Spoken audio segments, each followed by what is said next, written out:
आज जरी आपण मर्यादित सहकाऱ्यांच्या उपस्थितीमध्ये हे शिबिर घेतलेलं असलं तर पुढेही आपल्याला दिवस तसे कमीच आहेत. कारण माझा अंदाज आहे, मी काही ज्योतिषी नाही, की मार्चच्या पहिल्या आठवड्यामध्ये लोकसभेची आचारसंहिता लागण्याची शक्यता आहे. मागचं जर रेकॉर्ड बघितलं 2014, 2019, 2009, 2004 तर साधारण त्या काळामध्येच लागलेलं आहे. उद्याच्या 7 तारखेपासून आपलं अधिवेशन आहे. नागपूरला पुरवणी मागण्या आम्ही सादर करू. सभागृह त्या मंजूर करेल.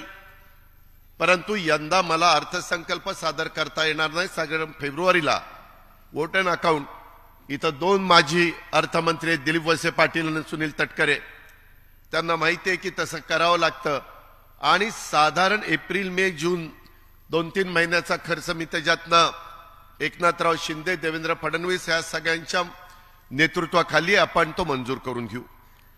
आणि मग पार्लमेंटची निवडणूक झाल्यानंतर, नवीन सरकार तिथं अस्तित्वात आल्यानंतर आपले एनडीएचे तिसऱ्यांदा ह्या देशाचे पंतप्रधान हे नरेंद्र मोदी साहेब व्हावेत ही आपल्या सगळ्यांची मनापासूनची इच्छा आहे, धारणा आहे.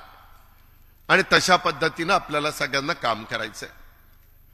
जास्तीत जास्त खासदार 48 पैकी महाराष्ट्रातनं आपल्या एनडीएच्या विचाराचे निवडून आणण्याच्या करता माझ्या राष्ट्रवादी काँग्रेस पक्षाच्या माझ्या सहित सगळ्यांना तिथं प्रयत्नाची शिकस्त करावी लागणार आहे.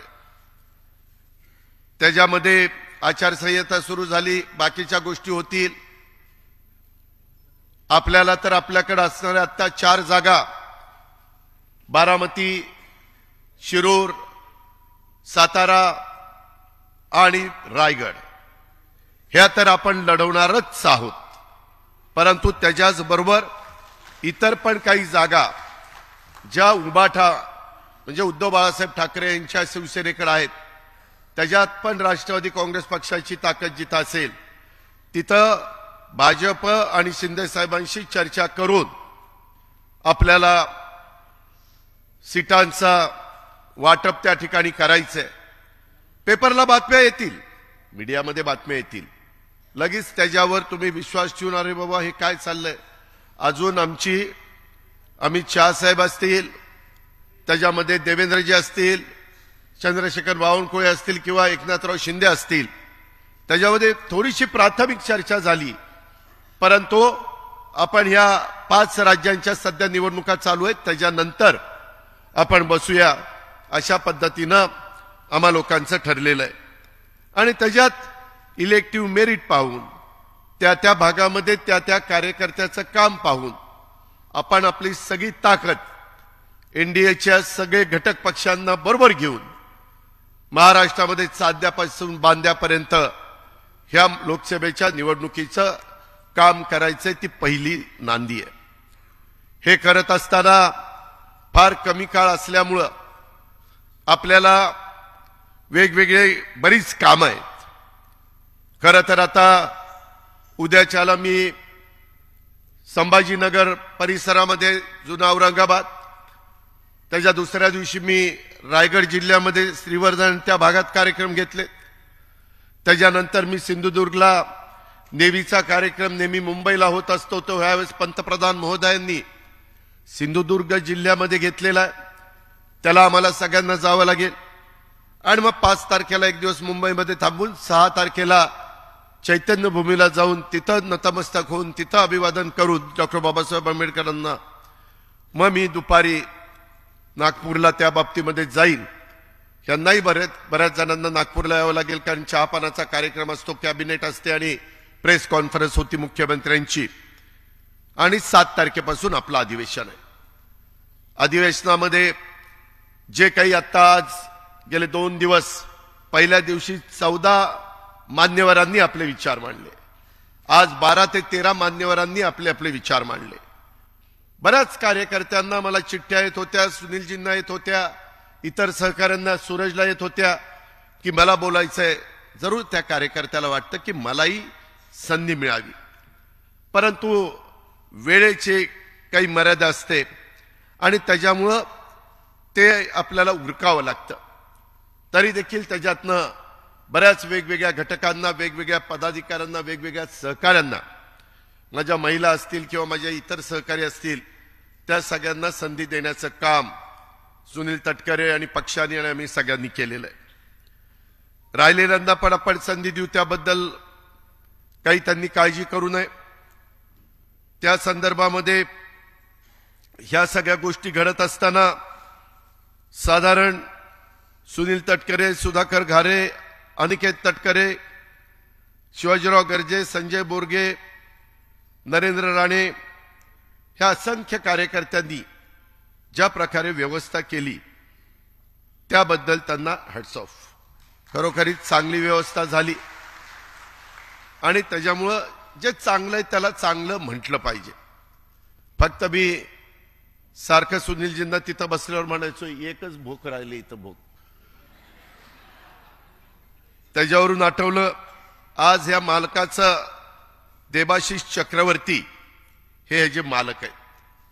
तसंच आमचे बुलढाण्याचे जिल्हाध्यक्ष ॲडव्होकेट नजीर काझी यांचाही आज वाढदिवस आहे, देबाशिष चक्रवर्तींचा वाढदिवस आहे आणि श्याम लांडेचा पण वाढदिवस आहे. ह्या सर्वांना पहिल्यांदा त्यांच्या वाढदिवसाच्या मनापासून शुभेच्छा देतो. त्यांना चांगलं आरोग्य मिळावं, त्यांचे पुढं देखील अतिशय चांगल्या प्रकारे त्यांच्या हातनं कामं घडावीत, कुठंही ते कमी पडू नयेत. आमच्या सगळ्यांच्या शुभेच्छा नेहमीच त्यांच्या पाठीशी राहतील. आणि ह्याच्या व्यतिरिक्त जर इथं समोर असणारा कोण आज वाढदिवस आहे पण नाव घ्यायचं राहिलंय त्यालाही शुभेच्छा देतो. नाहीतर त्याला वाटायचं काय माझंच नाव घेतलं नाही, हीच तिघं ह्याच्या जवळची आहेत का काय, कोणाला माहिती. तसं काही नाही. ही माहिती मला मिळाली म्हणून मी त्यांना त्या बाबतीमध्ये शुभेच्छा दिल्यात. ज्यांचं नाव नसेल आलं आज वाढदिवस असेल त्यांना पण many many happy returns of the day अशा प्रकारे मी त्यांना सांगू इच्छितो. मित्रांनो, आपल्या राष्ट्रवादी काँग्रेस पक्षाचा विचार आणि विचारधारा तुम्ही सर्वजण आता आपापल्या भागात जाल त्यावेळेस आपल्या सर्वांच्यावर खूप मोठी जबाबदारी खांद्यावर पडलेली आहे. आम्ही जसं सकाळपासून काम करतो, आज जरा बोलताना संजयनी जरा तिखटमीठच लावलं. 4 वाजल्यापासूनच म्हणले पाणी करतात. आता ह्या दिवसात 4 वाजता अंधार गुडूप असतो, काय अंधारात पाणी करू. जरा पटेल असं बोलावं 6 वाजल्यापासून. अरे पण तुला काही सांगितलं तर तुला जरा क्लिक व्हायला पाहिजे ना. 4 ला कसं हा काम करेल, काय बॅटरी लावून काम करेल.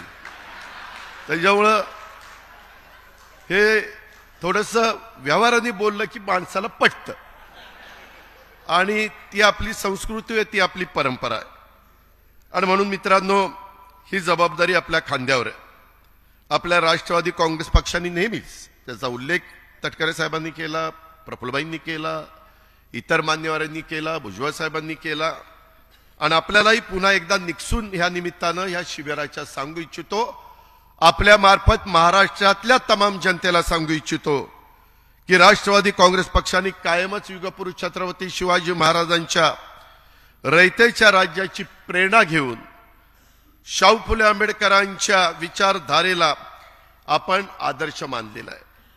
आणि स्वर्गीय यशवंतराव चव्हाण साहेबांच्या बहुजनांना सत्तेतून पाठबळ हे आपलं आज सत्तेमध्ये असणारं सूत्र आहे. हे मी ह्याच्या आधी पत्ररूपाने पण अनेकांना कळवलेलं होतं. आज पुन्हा एकदा सर्वांच्या समोर मांडतो. काही जण म्हणतात की या कारणाकरता गेले, काही जण आमच्यावर आरोप करतात की यांच्यावर केसेस होत्या म्हणून त्या थांबाव्यात म्हणून गेले. मित्रांनो, इथं अनेक सहकारी बसलेत. मी, सुनीलजी आणि दिलीपरावांनी तर जवळपास 99 पासून बहुतेक मंत्रिमंडळामध्ये काम आम्ही केलेलं आहे आणि आपल्यालाही आपण त्याचे साक्षीदार आहात आणि त्याच्यामुळे आमच्यावर आरोप झाले नाही असं नाही. परंतु त्याचा उल्लेख काल सुनीलजींनी केला म्हणून मी रिपीट करत नाही. पण त्या संदर्भामध्ये मागही अनेकांच्यावर आरोप झाले. आरोप झाला म्हणजे ती काही वस्तुस्थिती आहे ते सिद्ध व्हायला पाहिजे असतात. चौकशा झाल्या. उलट माझ्यावर जे आरोप झाले त्याच्यामुळे नंतरच्या काळामध्ये जलसंपदाचं जे गती होती विकास कामांची ती रेंगाळली। आज देखील सुधारित प्रशासकीय मान्यता कुणी राज्यकर्ते येतात त्यांच्या पुढे येते, तर त्याच्यामध्ये 50 कोटीची असणारा पहिलं मान्यता सुधारित सुप्रमा ज्यावेळेस येते, प्रमा असते 50 कोटीची, सुप्रमा येते 700 कोटीची, कुणी बोलत नाही का, तर कॅबिनेटने मान्यता दिली। परंतु त्यावेळेस मी मान्यता द्यायचो म्हणून मला टार्गेट करण्यात आलं। माधवराव चितळ्यांच्या अध्यक्षतेखाली ती समिती होती, त्या समितीमध्ये इतर 5 तज्ञ घातलेले होते। त्यावेळेसचे विरोधी पक्ष नेते एकनाथ खडसेंनीच नावं दिलेली होती। फायनान्सची माणसं, जलसंपदाची माणसं, इतर माणसं देखील त्याच्यात तज्ञ मंडळी घेतलेली होती। AKD जाधव आणि इतर बरेच जण होते। माधवराव चितळ्यांची श्वेतपत्रिका जी काढली होती ते सगळा अहवाल आला। दुर्दैवाने त्यावेळेस आपण पहिल्या सरकारमध्ये होतो, त्यावेळेसच्या मुख्यमंत्र्यांनी दुसऱ्या सरकारमध्ये त्यांनी तो लागू म्हणजे कॅबिनेटला पण मान्यता दिली नाही, कारण काही अडचणी होत्या। आता मी सारखं मागे जात नाही, आता पुढे जायचंय। पण मी आपल्याला एक सांगतो, काही जण म्हणतात की तुमच्यावर आता असे आरोप झाले होते। अरे आरोप झाले होते, मी आज 32 वर्ष काही अपवाद वगळता मंत्रिमंडळामध्ये काम करतो। तुम्हालाही सगळ्यांना माहिती आहे, मी पाणी पुरवठा खात्याचा अनेक वर्ष मंत्री होतो। तुम्हालाही सगळ्यांना माहिती आहे, ऊर्जा खात्याचा जवळपास 10 वर्ष मंत्री होतो। हे दोघेही ऊर्जा खात्याचे मंत्री होते, पण मी पण 10 वर्ष होतो। तुम्हाला आठवत असेल, मी 12/12/2012ला राज्याला त्याच्यामध्ये जे सातत्याने भारनियमन होतं त्याच्यातनं मुक्त करणार असं सांगितलेलं होतं, आणि आम्ही भारनियमनातनं महाराष्ट्राला मुक्त केलेलं होतं। आम्ही कमिटमेंट पाळतो, आम्ही बोललो तसं वागतो आणि करतो, आणि त्या पद्धतीनं ते सगळं झालं। एवढी सगळी डिपार्टमेंट बघितली, आज जवळपास 6-7 वर्ष सुरुवातीपासून मोजली तर माझ्याकडे अर्थ विभाग आहे। आज जवळपास 6 लाख कोटीचं बजेट हे अर्थ विभाग आणि प्लॅनिंग कडे त्या बाबतीमध्ये जबाबदारी असते। कधी कुठेही मी अनेक वर्ष माझ्या पुण्यातले अनेक माझे सहकारी अतुल असेल, चेतन असेल, सुनील असेल, बरेच जण आहेत, सगळे आमदार इथं बसलेत।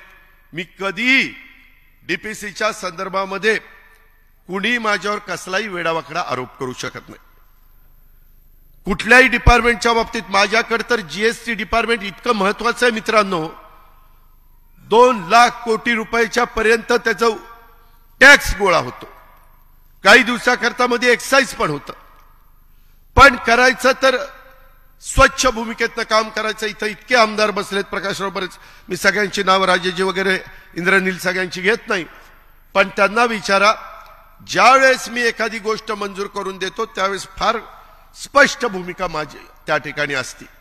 आत्ताही एक काम मला नवघरेंनी सांगितलं, त्याच्यामध्ये राजूंनी सांगितल्यानंतर मी ताबडतोब फोन लावला, सुनील तटकरेंना विचारा, त्या व्यक्तीचा पालकमंत्र्याचा मला 1 तासाने फोन आला की दादा मंजुरी दिली। शेवटी काम व्हावं, कार्यकर्त्याला दुसरं काय पाहिजे असतं। आपण ज्या भागाचं प्रतिनिधित्व करतो तिथं विकास कामं व्हावी हीच त्याची भावना असते, याच्यापेक्षा जास्त वेगळी भावना त्याची काय असते। आणि त्याच्यामुळं ह्या सगळ्या गोष्टी पार पाडत असतानाच आपण काम त्या ठिकाणी करत होतो।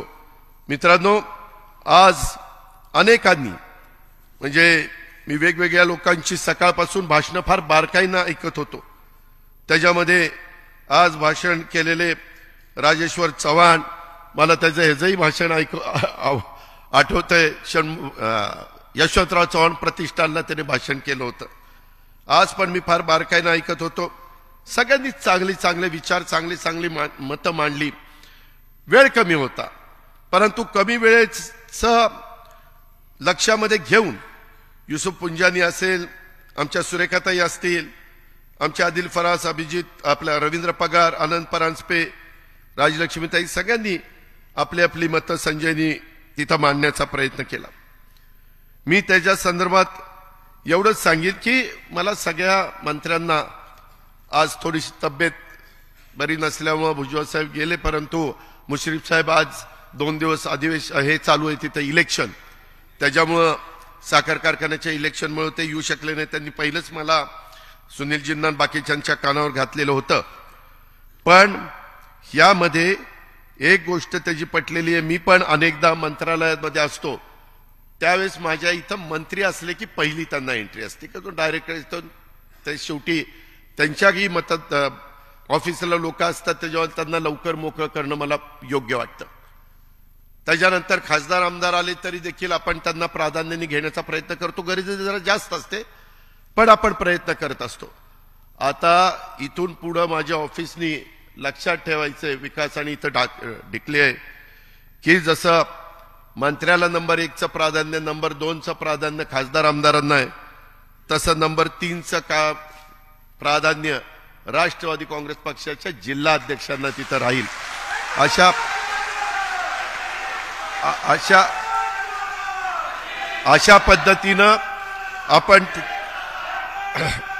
अशा पद्धतीनं माझ्यासहित माझ्या सगळ्या कॅबिनेट मंत्र्यांनी ह्या गोष्टीची नोंद घ्यावी.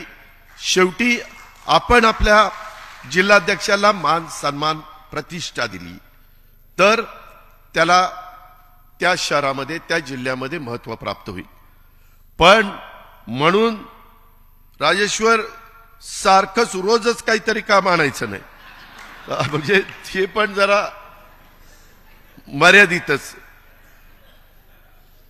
शेवटी मिळालेल्या संधीचा उपयोग आपण म्हणतो ना, मिळालेल्या संधीचं सोनं झालं पाहिजे.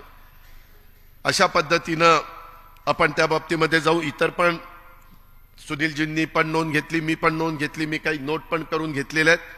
त्याच्यामध्ये तुमच्या ज्या विधायक सूचना आहेत, तुमचे जे खरोखरीच त्याची अंमलबजावणी केल्यानंतर अधिक आपली संघटना, आपला पक्ष, आपली उद्याची वाटचाल, आपल्या लोकांच्या मनातला विश्वास हा दृढ होईल, त्या गोष्टीला प्राधान्य देण्याच्या दृष्टिकोनातनं आम्ही सगळेच जण लक्ष देऊ. ह्याबद्दल काळजी करू नका. आज इतर पण काही कार्यक्रम इथं झाले. राष्ट्रवादी महिला काँग्रेसनी मग रुपाली असेल, दीपाली असेल, बाकीचे सगळे महिला माझ्या असतील, दीपाली पांढरे, रुपाली चाकणकर, ह्या योजना महिलांच्या स्वप्नपूर्तीच्या, महिला सक्षमीकरणासाठी केंद्र व राज्य सरकारकडून योजना सुरू आहेत. आता नरेंद्र मोदींच्या आणि राज्य सरकार एकनाथराव शिंदे वगैरे आम्ही सगळेजण देवेंद्र यांच्या नेतृत्वाखाली ज्या काही योजना चाललेल्या आहेत त्याच्या पण वेगवेगळ्या फिल्म ह्या आपण मोबाईलच्या द्वारे दाखवण्याचं काम सुरू केलेलं आहे.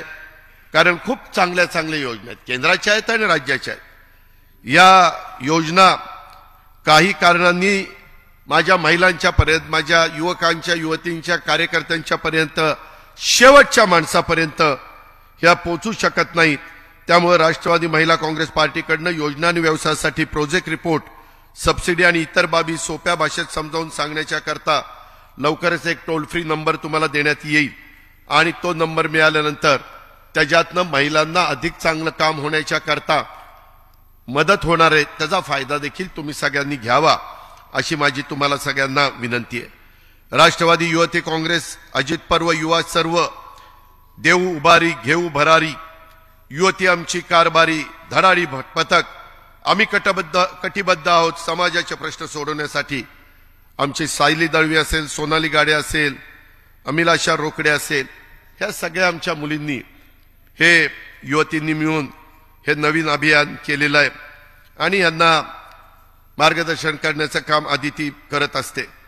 मला ह्या निमित्तानं शिबिराच्या आदितीला सांगायचं आहे की आदिती, तुझ्यावर जबाबदारी आहे. त्याच्यामध्ये कमी काळामध्ये आपल्याला बरीच कामं करायची आहेत. मला असं वाटतं राष्ट्रवादी युवतीमध्ये जरा समन्वय साधण्याची करण्याची गरज आहे.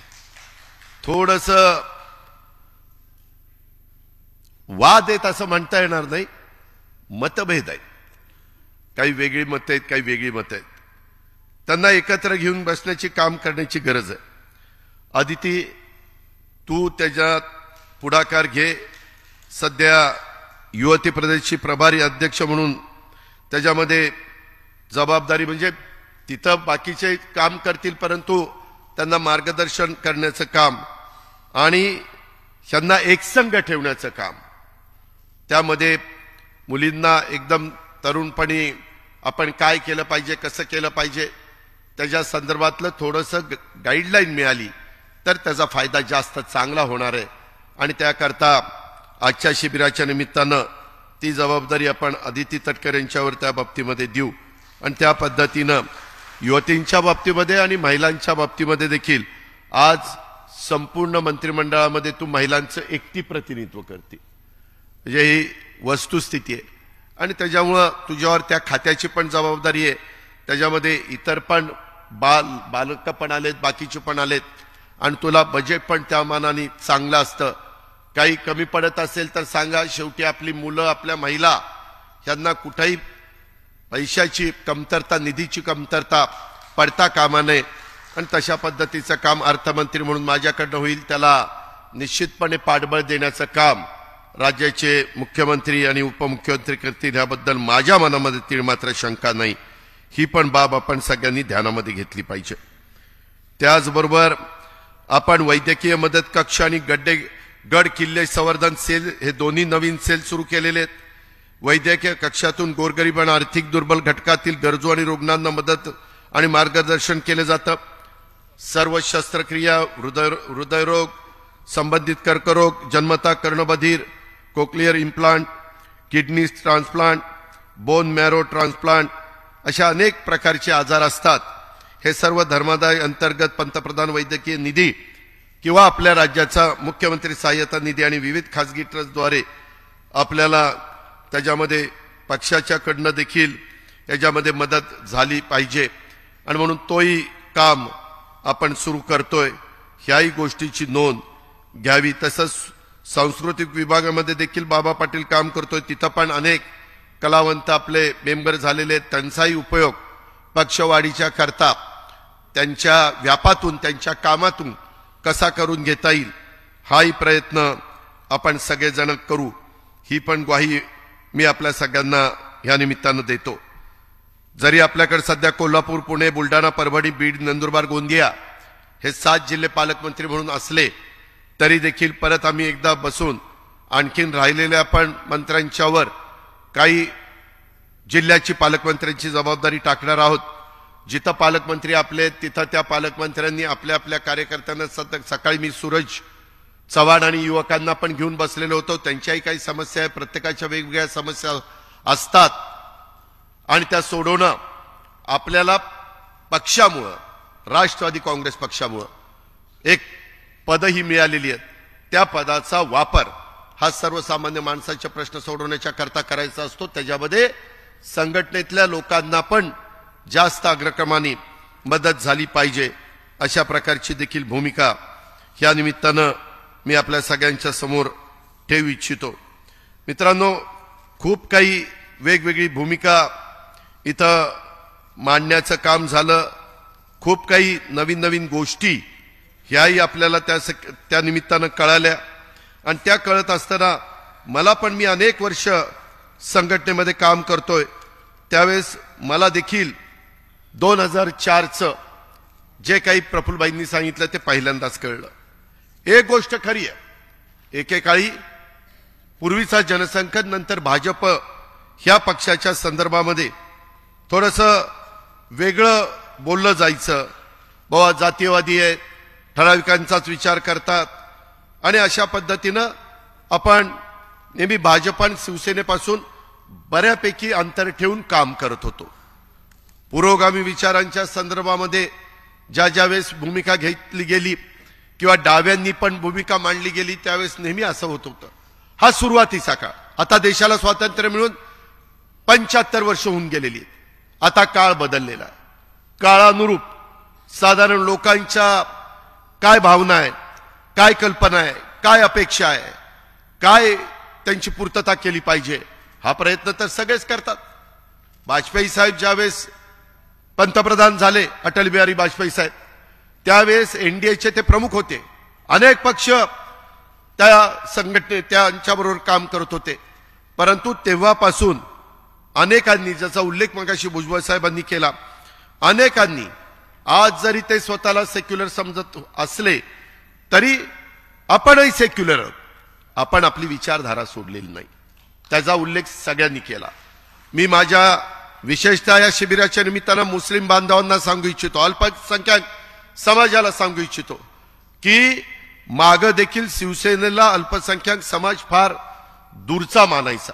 मला चांगलं माहिती, कारण आम्ही आज राजकारणात नाहीये. परंतु नंतर 2.5 वर्ष आम्ही उद्धव ठाकरे साहेबांच्या नेतृत्वाखाली काम करत असताना आपण सरकारमध्ये निर्णय घेत होतो. त्यावेळेस 100% आपण म्हणू की पूर्व दिशा होत नाही, एका पक्षाचं सरकार आल्यानंतर होऊ शकतं. परंतु अशा वेळेस महायुतीचं किंवा महाआघाडीचं सरकार आलं तर कॉमन मिनिमम प्रोग्राम, किमान त्या ठिकाणी समान कार्यक्रम हे करावे लागतात. आणि त्याच्यातून ज्याच्यातनं आपल्या मित्रपक्षातून आपल्यात फार मतभेद आहेत ते प्रश्न आपण बाजूला ठेवतो आणि बाकीच्यांना ज्याच्यातनं महाराष्ट्राच्या सर्वांगीण विकासाला अग्रक्रम दिला पाहिजे त्या गोष्टीला आपण प्राधान्य देतो. आणि तेच काम मागे 2.5 वर्ष आम्ही केलं. तेव्हाही केंद्रालाही वाटलं नव्हतं की शिवसेना, काँग्रेस, राष्ट्रवादी एकत्र येऊन सरकार करतील, पण झालं, शेवटी केलं गेलं. त्याच्यानंतरच्या काळामध्ये देखील आज आपण भाजप आणि एकनाथराव शिंदे आणि अशा तिघांचं सरकार केलेलं. शेवटी काही वेळेस काही निर्णय घ्यावे लागतात, पण विचारधारा सोडली का? शाहू फुले आंबेडकरांच्या संदर्भातलं जे काही त्यांनी त्यावेळेस मार्ग दाखवलेला आहे त्याच मार्गाने आपण पुढे चाललेलो आहे.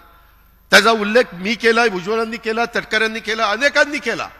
मी सगळ्यांची नावं इथं घेत बसत नाही, पण मला आपल्याला ही गोष्ट आवर्जून सांगायची आहे. आणि मी आज काही बोलत असताना आपला मूळच पक्ष आहे. 10 जून 1999 ज्यावेळेस पवार साहेबांनी, संभाजींनी, तारिक अनवरांनी ह्या पक्षाची स्थापना केली आणि त्यावेळेस त्याचा मूळ ह्या पक्षाचं मोठा पाठिंबा हा महाराष्ट्रात नव्हता. त्यावेळेसचे विरोधी पक्षनेते मधुकरराव पिचड आणि विरोधी पक्षनेते विधान परिषदेचे छगन भुजबळ यांनी त्याच्यामध्ये पुढाकार घेतलेला. पदमसिंह पाटील, विजयसिंह मोहिते पाटील, मधुकर पिचड आणि छगन भुजबळ हे प्रमुख म्हणून तिथं काम करत होते. आम्ही डोळ्यांनी बघत होतो. इथं समीर आहे का? समीर त्या ठिकाणी स्टेज करणं, बाकीच्या सगळ्या गोष्टीची तयारी करणं ते तिथं शिवाजी पार्कला चाललेलं होतं. पाऊस पडेल का नाही, सभा होईल का नाही, लोक येतील का नाही, अशी सगळी चर्चा चाललेली होती. परंतु सगळ्यांनी जिद्दीनं रान उठवलं. त्यावेळेस तर भुजबळ साहेबांनी किणी प्रकरण म्हणू नका, काय काय त्यांनी त्यावेळेस बाळासाहेबांना कुणी असं म्हटलं नव्हतं, अशा प्रकारच्या काही गोष्टी बोलले. मी ते बोलून कारण नसताना त्या गोष्टीला उजाळा देऊ इच्छित नाही. परंतु तो काळ, त्याच्यामध्ये आम्ही नवीन होतो. मी, दिलीप वळसे पाटील, जयंत पाटील, RR पाटील, सुनील तटकरे, सगळेजण आम्ही नवीन म्हणजे पहिलीच टर्म आमच्या काही थोड्या टर्म झालेल्या होत्या. आम्हाला ज्युनियर समजलं जात होतं. आम्ही पण थोडंसं बाजूला असायचो. आणि तेव्हापासून पक्षाचे काम अनेकांनी केलं, ज्याचा उल्लेख काल करण्यात आला.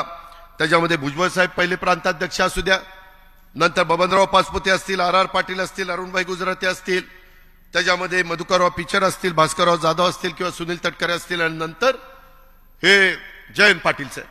बरं, षणमुखानंद हॉलच्या मीटिंगमध्ये मी स्वतः बोललो ना किंवा मी जरी प्रांताध्यक्ष किंवा संघटनेचा पदाधिकारी त्या काळामध्ये झालो नसलो तरी तुम्हालाही माहिती आहे, महाराष्ट्रालाही माहिती आहे की संघटनेचं काम कोण करत होतं. अनेक ठिकाणी संघटनेच्या जागा म्हणजे जिल्ह्याचे कार्यालय, जिल्ह्याचे इमारती, ह्याच्यामध्ये भुजबळ साहेबांनी नाशिकचं केलं, बबनराव पाचपुत्यांनी नगरचं केलं. परंतु बाकीच्या अनेक इमारती उभ्या करण्याचं काम हे मी आणि माझ्या इतर पण सहकाऱ्यांनी केलं. याबद्दल दुमत असण्याचं कारण नाही. शेवटी संघटना मजबूत झाली पाहिजे. आम्ही पण वेळ द्यायचो, तिथेही जनता दरबार करायचो, सगळ्या काही गोष्टी करायचो. मी त्या दिवशी सांगितलेलं होतं की मी आता विरोधी पक्ष नेते पण सोडतो, द्या माझ्यावर जबाबदारी. अशा पद्धतीची भूमिका आपण त्या बाबतीमध्ये मांडली. त्याच्यामध्ये कुठं गैर केलेलं नाही. इथं प्रकाश सोळंकी समोर बसलेले. मी जे बोलतो ना ह्याच्यातले एक अक्षर मी चुकीचं आणि खोटं बोलणार नाही. काय कारण आहे? आपला परिवार आहे, आपलं एक कुटुंब आहे आणि त्याच्यामुळे आपण आपल्या घरामध्ये खरं बोललं पाहिजे. त्यामध्ये ज्यावेळेस मी तुम्हाला सगळ्यांना माहिती आहे देवेंद्र फडणवीसांच्या बरोबर सरकार केलं त्याचा उल्लेख प्रफुल्लबाईंनी केला. आता ते पुन्हा पुन्हा काढत बसत नाही कारण आपल्याला इतर बरेच प्रश्न आहेत. आता झालं गेलं गंगेला मिळालं. त्याच्यामध्ये प्रकाश सोळंकी साहेब नाराज झाले. त्यांना सरकारच्या मंत्रिमंडळामध्ये यायचं होतं आणि अशोक डग, मी, प्रकाश सोळंके आणि जयंत पाटील, काही वेळेला धनंजय मुंडे अशा आमच्या मीटिंग तिथं होत होत्या. प्रकाशराव राजीनामा देण्याच्या त्यावेळेसची बातमी काढून बघा. त्यांनी राजीनामा देण्याचा निर्णय घेतलेला होता. बातम्यात होतं. आम्ही म्हणलो आत्ताच सरकार आलंय, एवढी टोकाची भूमिका प्रकाशराव घेऊ नका. त्यांचं म्हणणं होतं की मी काय पक्षाच्या करता कमी केलं. मागच्याही टर्म मध्ये तुम्ही मला मधीच शेवट 6 महिने का वर्षभर 1.5 वर्ष असं आधीच काढून टाकलं. काय कारण काय? पक्षाने ही भूमिका माझ्याबद्दल काय घेतली हे मला कळलं पाहिजे. आणि आता पक्षाला सत्तेवर आलेलं आहे, मंत्रिपद मिळतात, मला आता मिळालं पाहिजे. रास्त मागणी त्यांची होती. शेवटी मी ते आणि जयंत पाटलांनी तिथल्या एका चेंबरमध्ये नेलं आणि खूप त्यांना समजून सांगितलं असं करू नका. पहिल्याच मंत्रिमंडळाच्या सुरुवातीला मिठाचा खडा लागणं बरोबर नाही वगैरे वगैरे वगैरे वगैरे. नंतर मग मी आणि जयंत पाटलांनी त्यांना शब्द दिला कार्याध्यक्षपदाचा तिथं राष्ट्रवादी भवनमध्ये. आणि जयंत पाटलांनी काय सांगितलं आपल्याला की 1 वर्ष मी अध्यक्ष राहतो, 1 वर्षांनी तुम्ही कार्याध्यक्षाचा अध्यक्ष व्हा, बरोबर ना, आणि संघटनेची जबाबदारी तुम्ही पार पाडा. ते प्रकाशरावांनी ऐकलं. तर ठीक आहे, तसं म्हणत असाल तर कुठली का होईना मला जबाबदारी द्या, मला काम करायचं. आणि हे मी सांगतोय 2019 का 19च. त्याच्यानंतर 1 वर्ष झालं. मी म्हणलं जयंतराव आपण शब्द दिला राव त्यांना. नाही दिलाय, परंतु वरिष्ठ म्हणतायत तूच राह. म्हणलं वरिष्ठांना सांगा ना, नको मला बाद झालं, मला मंत्रिपद आहे त्यालाच मला वेळ देता येत नाही. कारण जलसंपदा खात्याची मोठी जबाबदारी होती. जलसंपदा खातं काय साधं सुद्धा खातं नाही, परंतु ते असंच पुढं ढकलत अजून चाललेलंच आहे. म्हणजे हे बरोबर नाही. माझं काय म्हणणं आहे, एकदा तुम्ही शब्द दिला ना, एखादा महिना पुढं मागे ठीक आहे ना, शब्द देताना 10 विचार करून शब्द द्या ना. पण ह्या पद्धतीनं कार्यकर्त्यांना त्याच्यामध्ये कुठंतरी नाराज करायचं हे मला अजिबात आवडत नाही. आणि त्या गोष्टी देखील तेव्हा झाल्या. परंतु नंतर संघटनेच्या करता, पक्षाच्या करता त्यांनी मनाचा मोठेपणा दाखवला. आतापर्यंत आपण इथपर्यंत पोहोचलेलो आहे. पण ह्या बारीक बारीक गोष्टी असतात त्या साठत जातात आणि त्याच्यातनं ह्या सगळ्या गोष्टी पुढं मग त्या निमित्तानं येत असतात. मित्रांनो, आज इथं हे सगळं होत असताना मला युवकांना आणि माझ्या राष्ट्रवादीच्या विद्यार्थी संघटनेला सांगायचं, आपल्याला दिवस कमी आहेत. माझी तुम्हाला सगळ्यांना प्रांताध्यक्ष सुनील तटकरेजी, रुपाली चाकणकरजी, त्याच्यामध्ये प्रशांत कदम, सूरज चव्हाण आणि सगळे सेल, यांना सगळ्यांना विनंती, आज तारीख 1 आहे. 1 महिना तुम्हाला सगळ्यांना आपापल्या भागातले पदाधिकारी नेमण्याच्या करता, डिसेंबर एंड पर्यंत सगळे पदाधिकारी, तालुक्याचे, जिल्ह्याचे कार्यकारिणी, तालुका कार्यकारिणी, हे सगळे सेल, रुपाली तुमचे सगळ्यांचे हे सगळे नेमले गेले पाहिजे. मी याला विचारलं, मी त्याला विचारलं, ते सांगतो म्हणलं, मी बघतो म्हणलं, ते तसलं काही नाही. नाही जर झालं तर 31 तारखेला त्याच्यामध्ये नवीन वर्षाच्या सुरुवातीला मग दुसऱ्यावरती जबाबदारी द्यावी लागेल त्या सेलची. हे कृपा करून नोंद घ्या, कारण त्याच्यानंतर जानेवारी फेब्रुवारी 2च महिन्यात, मार्चला तर आचारसंहिता लागते. आपल्याला वेळ कमी असल्यामुळं जास्तीचं काम माझ्यासहित सगळ्यांना करावं लागणार आहे, हे कृपा करून लक्षात घ्या. थोडासा सगळ्या जिल्हाध्यक्षांनी, सगळ्या सेलच्या प्रमुखांनी आणि आपण कुठं जातो, काय जातो ते थोडंसं सगळ्यांनी पहा, त्याचं आत्मचिंतन करा. मला त्या संदर्भामध्ये सगळ्यांना एक विनंती करायची की सध्या आपलं इकडं कार्यालय मंत्रालयाच्या समोर आलेलं आहे आणि त्याच्यामध्ये मी एक बघतोय, अलीकडं फ्रंटलचे अध्यक्ष राज्यात फिरताना खरं तर दिसले पाहिजेत, परंतु फ्रंटलचे अध्यक्ष दररोज मुंबईच्या कार्यालयामध्ये बहुतेक असतात. काय काम आहे तिथं? असतं ना, काम असतं. मी पण ठरवलंय, मी हे सगळं ऐकलं ना, मी ठरवलं आता सोमवार, मंगळवार, बुधवार 3च दिवस मुंबईला द्यायचे, 1 दिवस पुण्याला द्यायचो, कारण पालकमंत्र्यांनी तिथं 18 आमदार आहेत, 3.5 खासदार आहेत, त्याच्यामुळे तो बेस आहे. आम्ही मागच्या वेळेस 10 आणि 2 12 आणि 2 आमदार, एक 700 मतांनी गेला आणि एक 1,500 मतांनी गेला. नाही तर जवळपास 14 आमदार आपण तिथून निवडून आणलेले होते. ही आपली तिथली परिस्थिती आहे. त्याच्यामुळे मी ज्यावेळेस महाराष्ट्राच्या कानाकोपऱ्यामध्ये जाईल, बाकीचे म्हणले अरे तुझं काय पुण्याचं बघ ना, त्यावेळेस मला बोट दाखवलं तर माझ्या जिल्ह्याचं चांगली परिस्थिती असली पाहिजे. हीच गोष्ट लागू सगळ्यांना इथं बसणाऱ्यांना होती, मंत्र्यांना. त्या प्रकारची नोंद कृपा करून त्यांनी घ्यावी आणि संघटनेच्याही लोकांनी एखादा दिवस आठवड्यातनं आला काही महत्वाचं. बरं, आता आपण व्हिडिओ कॉन्फरन्सिंगच्या द्वारे बोलू शकतो, फोनच्या द्वारे देखील आपल्याला सगळं काही त्या ठिकाणी बोलता येऊ शकतं. आणि माझी आपल्याला सगळ्यांना सांगणं आहे की ओबीसी, कामगार, डॉक्टर, लिगल, माजी सैनिक, ज्येष्ठ नागरिक, ग्रंथालय, सांस्कृतिक, सामाजिक न्याय विभागात पदाधिकाऱ्यांना जिथं संधी देता येत नाही तिथंही संधी दिली गेली पाहिजे. विविध सामाजिक संघटना आणि सांस्कृतिक संघटनांना आपल्या पक्षाशी जोडण्याचं पण काम केलं पाहिजे. तुम्ही म्हणाल कुणाला?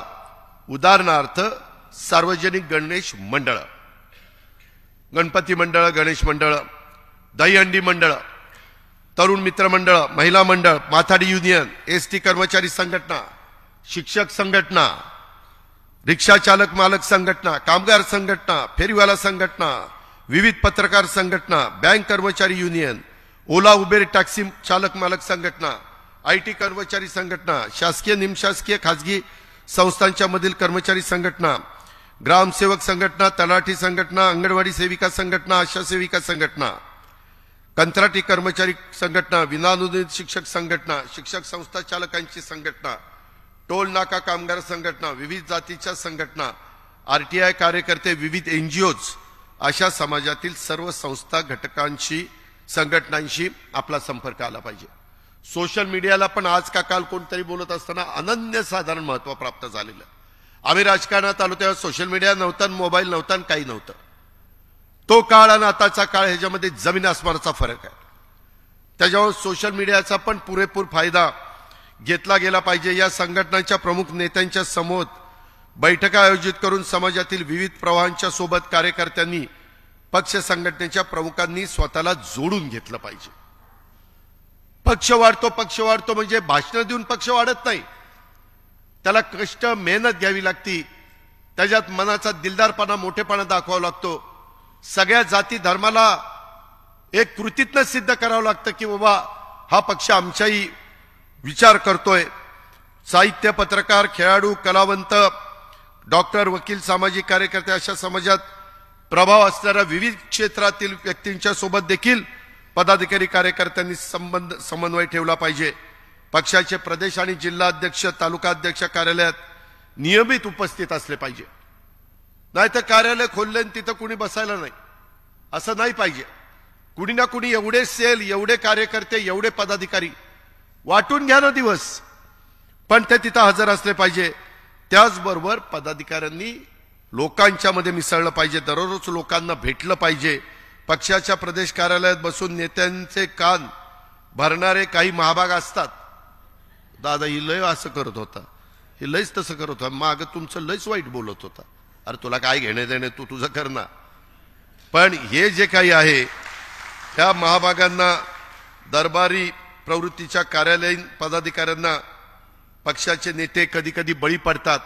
काही काहींना हलक्या कारणाने सांगितलं ना किंवा तू फारच चांगलं काम करतो आणि बाकीचे म्हणले ना की त्याला काहीच कौतुक केलं नाही की त्यालाही वाटतं की हे आपलं कौतुक करत नाही, ह्याला दूर करा, ही ह्यालाच जवळ घ्या, आणि मग नको त्या गोष्टी त्या बाबतीमध्ये घडतात. त्याच्यामुळं हे सगळं करत असताना पक्ष कार्यालयातील ऑफिस बेअरर पदाधिकाऱ्यांनी देखील पक्षाचं प्रशासन चालवायचं असतं, पक्षाचा कार्यकर्ता पक्ष चालवतो, ही बाब प्रत्येकाने लक्षामध्ये ठेवली पाहिजे. फ्रंटल अध्यक्ष राज्यात फिरताना दिसले पाहिजेत, ही पण माझी अपेक्षा आहे. ज्या त्या विभागाच्या प्रमुखांनी आपल्या विभागापुरतं लक्ष घालावं. सर्वच ठिकाणी त्यांनी लक्ष देण्याची गरज नाही. साध्या भाषेत सांगायचं, सर्वच ठिकाणी तिथं नाक खुपसायची गरज नाही. बाकीचे आहेत ना, करू द्या ना त्यांना. त्यांना संधी दिली तर ते संधी म्हणजे काही त्यांच्या मनामध्ये आहे ते दाखवतील ना. त्यांच्या अंगामध्ये जे काही कसब आहे, आम्हाला संधी मिळाली म्हणून आम्ही दाखवलं. जर संधीच दिली नसती तर काहीच नाही. त्याच्यामुळं ह्या सगळ्या गोष्टी करा. आणि काही फ्रंटल अध्यक्ष आपण ज्या समाजाचे आहोत त्याच समाजाची नावं महत्वाच्या पदासाठी सुचवतात असल्याचं लक्षात आलं.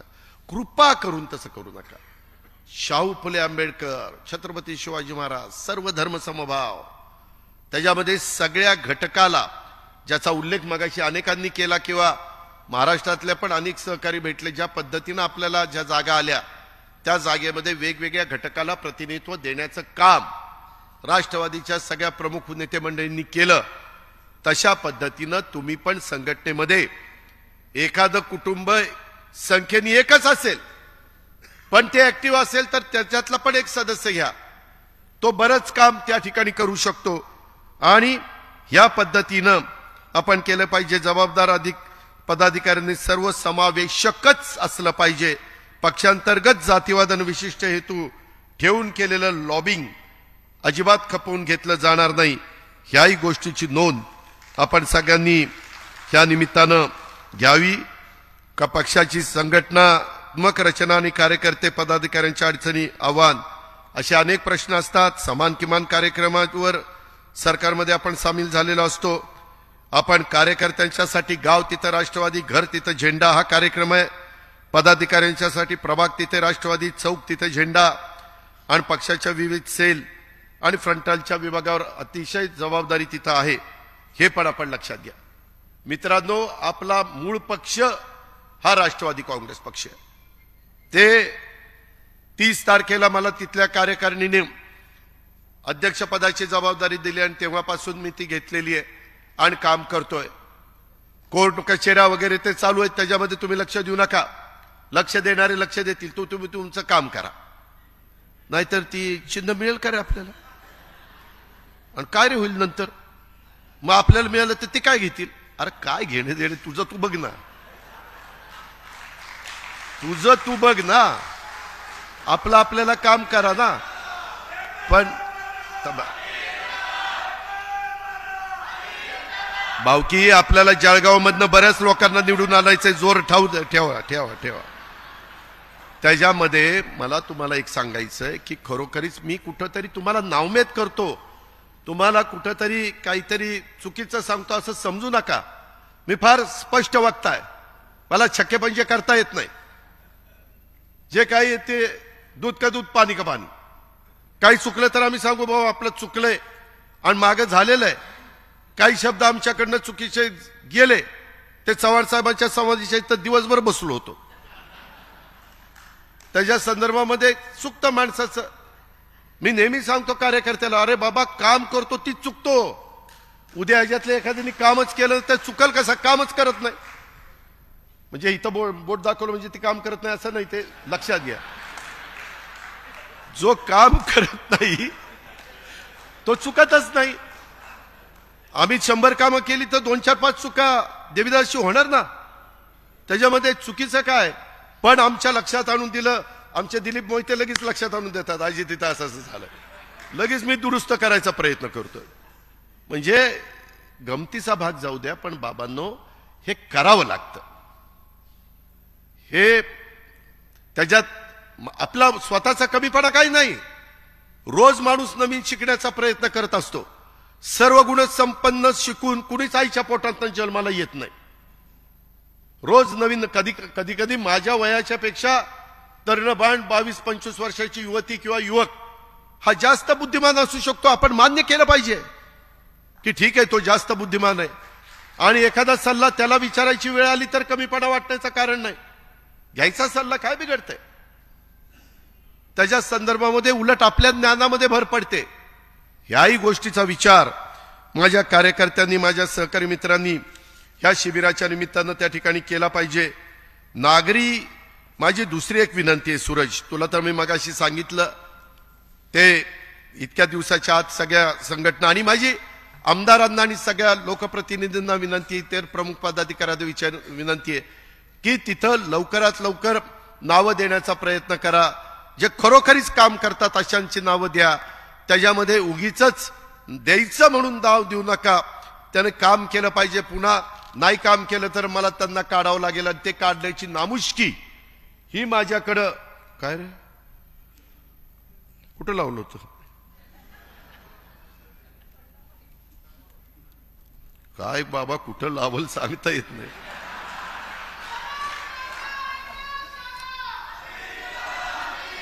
तर मित्रांनो, तुझा तालुका कुठला रे? तालुका सांग. तालुका त्याच्याकडे बूथ झालाय का बघितलं पाहिजे, बूथ कमिटी झाली का बघितलं. मी सांगतो, जे सर्वात जास्त बीएमबीच्या देठापासून ओरडतात ना, समजावं ह्याचं नुसतं मोकळं एक मागचं काही नाही त्याचं, पण आपला आवाजाने नेत्याला कळावं की गाडीचं दार उघडतो, बसा चला चला, की समजावं ह्याचं काय रे नाही. गावात ह्याला कुत्र विचारत नाही ही माणूस आहे.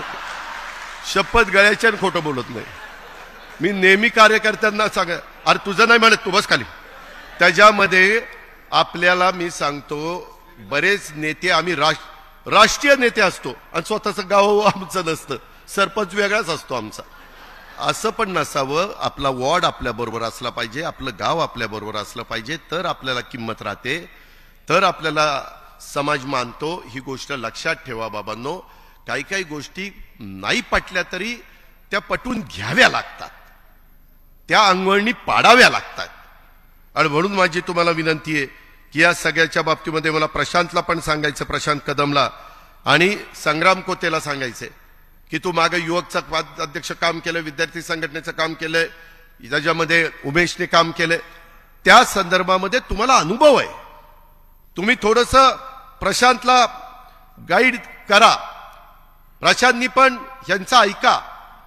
आणि विद्यार्थी संघटनेमध्ये, कारण काय झालंय, आता सगळ्यात तरुण देशामध्ये आपला तरुण वर्ग आहे. जगात सगळ्यात जास्त तरुण वर्ग आपल्याकडे.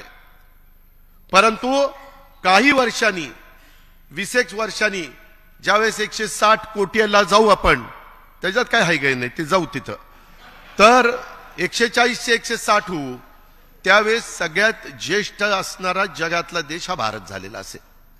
माझी तर मी एक दुसऱ्या 2 गोष्टी थोड्याशा तुमच्या सगळ्यांच्या समोर ठेवतो, सुतोवाच करतो. मला काम करत असताना मी नेहमी विचार करतो की पुढं आम्ही पण काय ताम्रपट घेऊन जन्माला आलेलो नाही. आम्हाला माहिती आहे की जनतेचा पाठिंबा, जनतेचा पाठबळ, आशीर्वाद आहे, तोपर्यंत आपण त्या ठिकाणी आहोत. पण मित्रांनो, आपल्याला एक विचार करावा लागेल, पुढच्या पिढीच्या करता आता काही करून 1 किंवा 2 आपत्त्यावर थांबलं पाहिजे. त्याच्याबद्दल कायदा करावा लागला तरी नरेंद्र मोदी साहेबांनी करावा. कुठल्या जातीनं, धर्मानी, पंथांनी कुणी काही सांगितलं नाही, देवानी काही सांगितलं नाही, अल्लांनी काही सांगितलं नाही की कितीही पैदास करा म्हणून. 1 किंवा 2 आपत्त्यावर नाही थांबलो तर काही वर्षांनी ह्या देशाचं अशी परिस्थिती निर्माण होईल, पाणी प्यायला राहणार नाही, इतर घराची व्यवस्था करता येणार नाही. त्यामुळं माझं तर त्या संदर्भात समान नागरी कायदा आणि समान नागरी कायद्याच्या बद्दल एक गैरसमज आहे माझ्या मागासवर्गीयांच्या, आदिवासीमध्ये, आमच्या भटक्यांच्या मध्ये. हा आरक्षणाला ह्याच्यात कुठेही धक्का नाही, ही गोष्ट लक्षात घ्या. समान नागरी कायदा म्हणजे ह्या देशात जन्माला आलेल्या प्रत्येकाला कायदा सारखा. आरक्षण वेगळं, आरक्षण तुमचं राहणारच, ते आरक्षण कुणी काढून घेऊ शकत नाही. कुणी राज्यकर्ते असले तर जी परिस्थिती निर्माण झाली, डॉक्टर बाबासाहेब आंबेडकरांनी त्या काळामध्ये वेगळं सांगितलं होतं, परंतु नंतर अनेक सरकार आली, आरक्षण राहिलंय, मी नंतर त्याच्यावर येणार आहे. पण माझं म्हणणं आहे की समान नागरी कायदा त्याबद्दलचा पण विचार करा, त्याबद्दल काहीतरी भूमिका सर्व राजकीय पक्षांना घ्यावी लागेल. त्याच्यात कुठली शंका कुशंका त्रुटी वाटली तर त्याचा चर्चा करू, चर्चेतनं नेहमी चांगलं बाहेर येतं. पण पुढच्या पिढीचा काय भवितव्य आहे ते देखील आताच्याच राज्यकर्त्यांनी त्या गोष्टीचा विचार करायचा असतो. पुढच्यांनी नंतर आल्यावर नाही म्हणायचं अरे मागच्यांनी आपल्याला हे केलं असतं तर कशाला ही वेळ आली असती, हे म्हणण्याची वेळ त्या बाबतीमध्ये येऊन द्यायची नाही. ह्याच्यात वेगवेगळे मतप्रवाह असू शकतात. मी चर्चेच्या करता हे दिलेलं आहे. मी पुन्हा सांगतो, हे चर्चेच्या करता ह्या दोन गोष्टी आहेत. परंतु मागे पण इमर्जन्सीच्या काळामध्ये 75 साली 5 कलमी कार्यक्रम संजय गांधींनी आणला होता, काही जुन्या लोकांना आठवत असेल. पण तो कार्यक्रम नीट राबवला गेला नाही, त्याचा अतिरेक झाला आणि त्याची किंमत त्यावेळेस 77 साली इंदिराजींना मोजावी लागली. आणीबाणी पण होती आणि बाकीच्या पण गोष्टी. त्याच्यावर कुठल्याही गोष्टीचा अतिरेक होऊन द्यायचा नाही, चर्चा करून त्याच्यातनं मार्ग काढायचा. आणि म्हणून हे दोन मुद्दे मी कॉमन मिनिमम आपल्या हे जे समान नागरी कायदा आणि कुटुंब नियोजन मर्यादित ह्याबद्दलचं, त्या 1 किंवा 2 पेक्षा नाही, दोन्ही मुली झाल्या तरी माझ्या वंशाचा दिवा, काही वंशाचा दिवा काही लावत नाही. मुली जास्त वंशाचा दिवा लावतात पण पोरं लावत नाही, असा काहींना अनुभव आहे, काहींना. नाहीतर मित्रांनो, ह्या सगळ्या गोष्टी करत असताना माझी प्रशांत कदमला पण सूचना आहे, येत्या निवडणुकीच्या साठी राज्यात 60 लाखाहून अधिक विद्यार्थी हे मतदार होणार आहेत. राष्ट्रवादी विद्यार्थी काँग्रेस पदाधिकाऱ्यांनी राज्यात महाविद्यालयात विद्यापीठात विद्यार्थी संपर्क अभियान राबवलं पाहिजे. या संपर्क अभियानात माध्यमातून विद्यार्थ्यांच्या अडचणी आपण समजावून घेतल्या पाहिजे. त्यातल्या रास्त अडचणीवर शासन स्तरावर निर्णय योग्य ते दिले पाहिजेत. घेतलेले निर्णय प्रभावीपणे माझ्या विद्यार्थी विद्यार्थिनींच्या पर्यंत पोहोचतात की नाही हेही त्या बाबतीमध्ये बघितलं पाहिजे. त्याच्यामध्ये ज्या शिष्यवृत्ती असते किंवा त्यांना बाकीच्या ज्या सवलती असतात, सुदैवाने मी अर्थमंत्री, तुम्ही मला सांगा की दादा ओबीसीचे त्याच्यामध्ये शिष्यवृत्ती आली नाही, मागासवर्गीयाची आली नाही, आदिवासीची आली नाही, मी लगेच त्याच्यामध्ये लक्ष घालू शकतो. परंतु ते डीबीटी करण्याचं साधारण राज्य सरकारची भूमिका आहे, केंद्राची त्याच्याबद्दलची भूमिका वेगळी आहे. पण त्याचे पैसे त्या कामाच्या करताच उपयोगी यावेत, हीच त्याच्या पाठीमागची निश्चितपणे भूमिका आहे. शहरी भागामध्ये युवा संघटना असेल, विद्यार्थी संघटना असेल, यांनी अधिक काम करण्याची गरज आहे. नागरी भागात महानगरपालिकेच्या क्षेत्रातील प्रश्न विषय त्यांनी हाती घेतले पाहिजेत, कारण 50% नागरीकरण, 50% ग्रामीण भाग अशा पद्धतीनं हे विभागणी झालेली आहे. त्याच्यावर शहरी भागातले पण प्रश्न आपल्याला कुणालाच दुर्लक्षित करून चालणार नाही. त्याच्यामध्ये आपले बहुतांशी पदाधिकारी राज्याचा दौरा करताना त्यांच्या फ्रंटल किंवा सेलचे फक्त मेळावे घ्यायला सांगतात. मेळाव्यापेक्षा सध्या आवश्यकता लोकाभिमुख उपक्रमाची आहे. विद्यार्थी दशेतच एखादा विद्यार्थी एखाद्या विचारांशी जोडला गेला तर अनेक वर्ष तो त्या विचारांवर ठाम राहतो. ह्या मुद्द्यांवर आधारित आपलं संघटन उभं राहिलं पाहिजे आणि त्याकरता मी मगाशी नावं घेतली त्या सगळ्यांनी काम करण्याची गरज आहे. त्याच्यामध्ये राज्यातील युवा वर्गाचे प्रश्न जाणून घेण्यासाठी आणि त्याला व्यासपीठ उपलब्ध करून देण्यासाठी युवा संपर्क अभियान प्रभावीरित्या राबवून युवकांची सनद तयार करायला लागणार आहे आणि त्यात शासन स्तरावर हाताळण्यात येणारे प्रश्न सोडवण्याच्या करता मी किंवा युवक कल्याण संजयकडे आहे, बनसोडेकडे, त्याही डिपार्टमेंट आपल्याकडे आहे, त्या डिपार्टमेंटचा उपयोग आपल्याला करून घेता येणार आहे. आपल्याकडे फार वेगवेगळी चांगली डिपार्टमेंट आली, त्याच्याकडे खेळाचं डिपार्टमेंट आहे, स्पोर्ट्स, त्याचाही उपयोग तरुण पिढीला चांगल्या पद्धतीने होऊ शकतो. आणि त्यामुळे ह्या सगळ्याचा किंवा आज आणि काल 2 दिवस शिबिराच्या निमित्तानं ज्या काही सूचना वेगवेगळ्यांनी केलेल्या आहेत त्याच्याही संदर्भातलं शिवाजीराव टिप्पण करून माझी दर मंगळवारी मंत्र्यांची जी बैठक असते त्याच्यामध्ये आपण हेही जबाबदारी आणि त्याचं अवलोकन पण करू किंवा दिलेली जबाबदारी ते पार पाडतात की नाही अशा पद्धतीनं पुढे जाण्याचं काम करू. पक्ष संघटना हे जर पक्षाचं शरीर असेल तर कार्यकर्ता हा पक्षाचा आत्मा असतो आणि पक्षाची संघटनात्मक रचना, कार्यकर्ते, पदाधिकाऱ्यांच्या अडचणी, आव्हानं हे सगळे प्रश्न आपल्याला सोडवायचे असतात. पक्ष संघटनेत सातत्यपूर्ण नियमित कार्यक्रम असले पाहिजे. तेही कार्यक्रम आता आम्ही तयार करतो. 31 डिसेंबर पर्यंत तुम्ही पदाधिकारी नेमा. ते कार्यक्रम तुम्हाला दिल्यानंतर ते कार्यक्रम राबवा. कार्यक्रमातनं माणसं जोडली जातात. कार्यक्रमातनं संघटनेला पण बळकटी येते. कार्यक्रमातनं आता परवा आमच्या घाऱ्यांचा एक कार्यक्रम होता. त्या कार्यक्रमाच्या निमित्तानं दिमागदार कार्यक्रम झाला. तो कार्यक्रम बघून काही कार्यकर्त्यांनी, सुधाकर घाऱ्यांचा, काही कार्यकर्त्यांनी लगेचच शेतकरी कामगार पक्षातनं आपल्या पक्षामध्ये इथंच बाहेर पक्षप्रवेश केला. म्हणजे शेवटी आपल्याला हे सगळं करावं लागणार आहे. आणि तुम्ही लोकांना सांगा, मी पण या निमित्तानं जनतेला सांगू इच्छितो, आम्ही कुठंतरी काहीतरी पाहिजे म्हणून इथं आलेलो नाहीये. सत्तेमध्ये येऊन सत्तेच्या माध्यमातून बहुजनांच्या पर्यंत त्यांचे प्रश्न सोडवण्याचं काम झालं पाहिजे. सर्व जाती धर्माच्या लोकांना न्याय देता आला पाहिजे. तिथं कुठली अडचण येता कामा नये. हा त्याच्यातला महत्वाचा बाब आहे. ही पण बाब तुम्ही सगळ्यांनी लक्षामध्ये घेतली पाहिजे. शासनाच्या विविध लोकोपयोगी निर्णयाची माहिती उत्तम कॉन्टेंटच्या माध्यमातून प्रभावीरित्या तरुणांच्या पर्यंत पोहोचवण्याचं काम देखील हे सोशल मीडियाच्या सेलची यंत्रणा त्यांनी केलं पाहिजे. वैद्यकीय शिक्षण आणि आरोग्य विभागाच्या मदतीनं देखील विद्यार्थी वर्गाची मोफत आरोग्य तपासणी हेही कार्यक्रम माझ्या प्रशांत कदम आणि सहकारी मित्रांनी त्याच्यामध्ये राबवले पाहिजे. अशा प्रकारचं माझं त्यांना सगळ्यांना सांगणं आहे आणि तशा प्रकारची माझी त्यांना सूचना देखील आहे. हे पण आजच्या शिबिराच्या समारोपाच्या भाषणाच्या निमित्तानं मी आपल्या सगळ्यांना सांगू इच्छितो.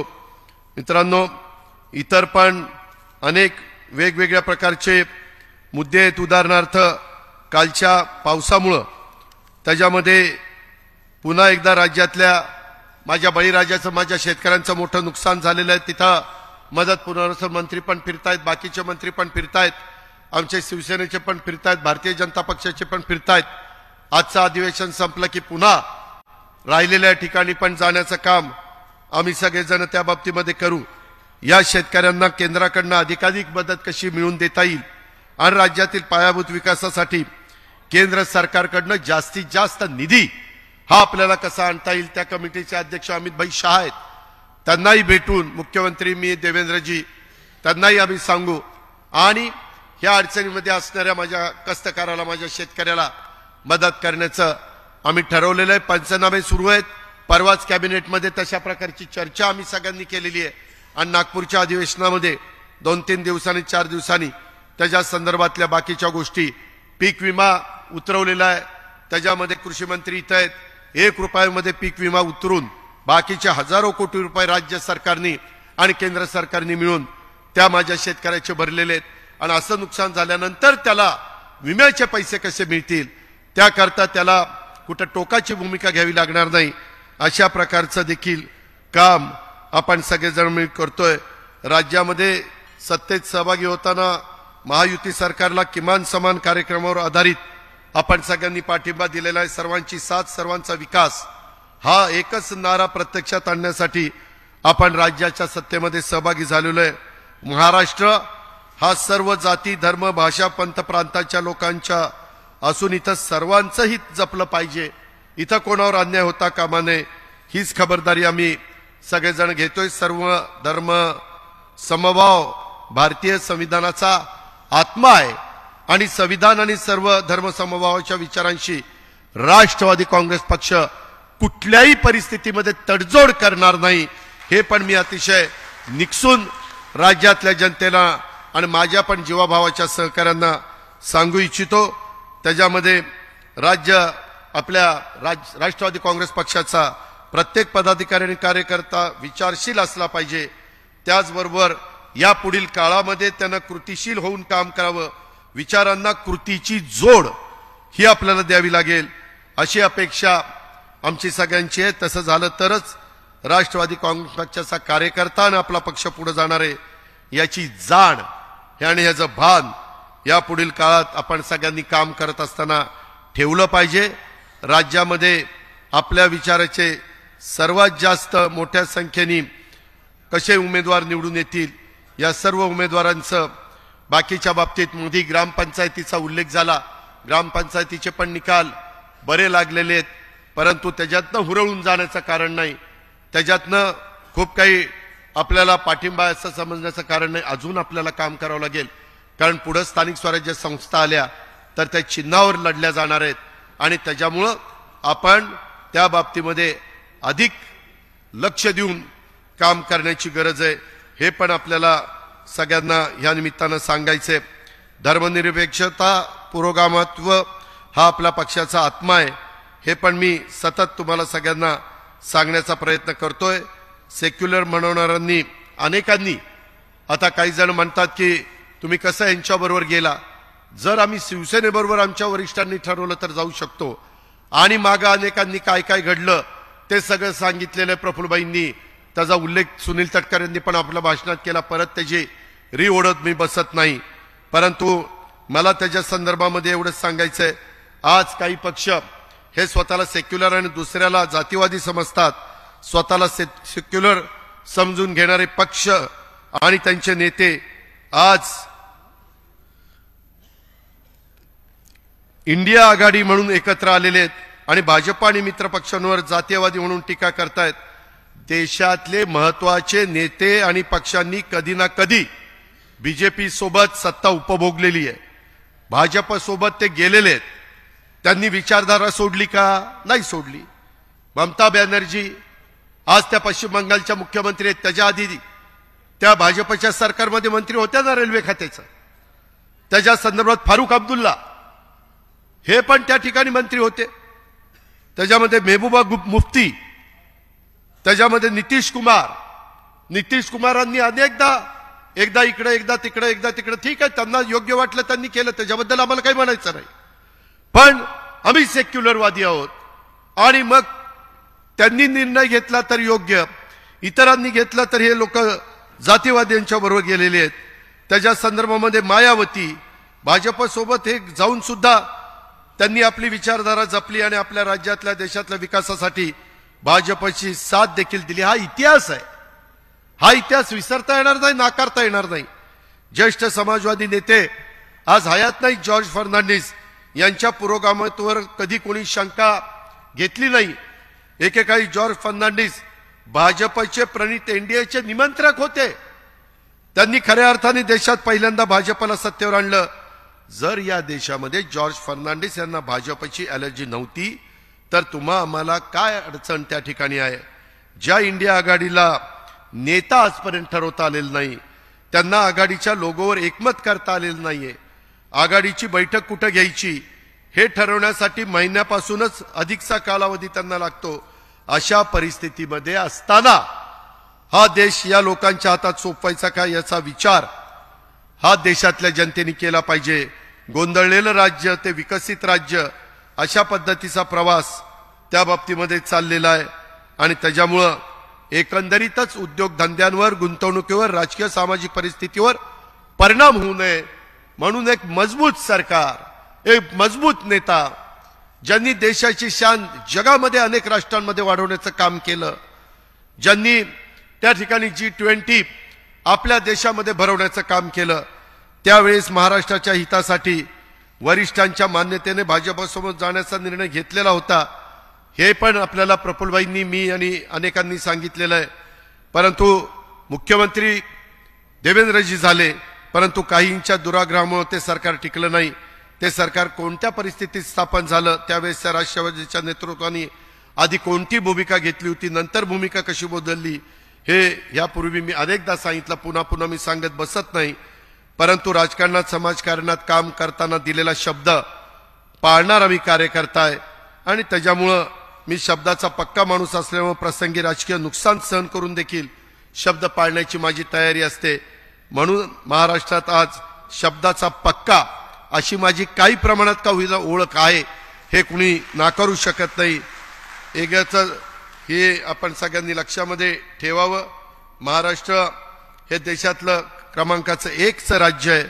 देशात अस्थिरता असेल तर काय देशाचं वाटोळं होतं हे पाकिस्तानचं उदाहरण त्या ठिकाणी घ्या।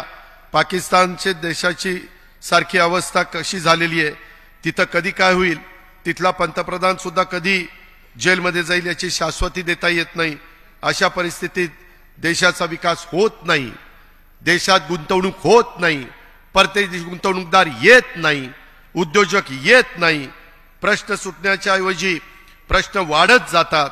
जे श्रीलंकेला घडलं, जे पाकिस्तानला घडतंय, केंद्रात एकमुखी भाजपची सत्ता असल्याने जगाच्या भारताकडे पाहण्याचा दृष्टिकोन बदललेला आहे। नरेंद्र मोदी यांच्यासारखं विकासाचा दृष्टिकोन असणारं नेतृत्व मिळाल्यानंतर भारताला जागतिक मान्यता मिळालेली आहे।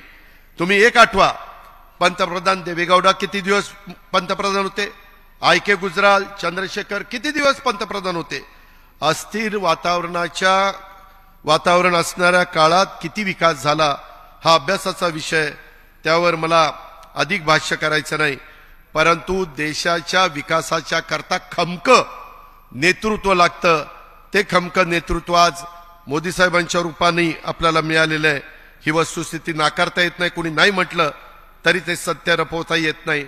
आणि त्याच्यामुळं त्यांना पाठिंबा देत असताना राज्यामध्ये देखील खमकेपणाने राज्य चाललं पाहिजे, याकरता राष्ट्रवादी काँग्रेस पक्षाने काम केलं पाहिजे। त्याकरता जास्तीत जास्त खासदार आमदार निवडून आणण्याच्या करता आपण त्या बाबतीमध्ये प्रयत्न केले पाहिजे। त्याच्यामध्ये आपल्या देशात किंवा राज्यामध्ये युती आघाड्यांचं सरकार आता काही नवीन राहिलेलं नाहीये, त्याही गोष्टीचा विचार आपण सगळ्यांनी केला पाहिजे। आणि आज असणारे राज्यातले प्रश्न, आज असणारे इतर वेगवेगळ्या युवतींचे युवकांचे प्रश्न, तरुणांचे विशेषतः नोकरदारांचे प्रश्न, ह्या सगळ्याकडे आपण त्या बाबतीमध्ये लक्ष देऊन आहोत। मधल्या काळामध्ये काम करत असताना आपल्या महाराष्ट्राची अर्थव्यवस्था $1 ट्रिलियन वर नेण्यासाठी आपण सगळ्यांनी एकत्र काम करण्याची गरज आहे। स्वतः पंतप्रधानांना देशाची अर्थव्यवस्था $5 ट्रिलियन पर्यंत न्यायची आहे आणि जगातल्या 10 टॉप अर्थव्यवस्थेमध्ये त्या ठिकाणी आपल्या भारताला न्यायचं आहे।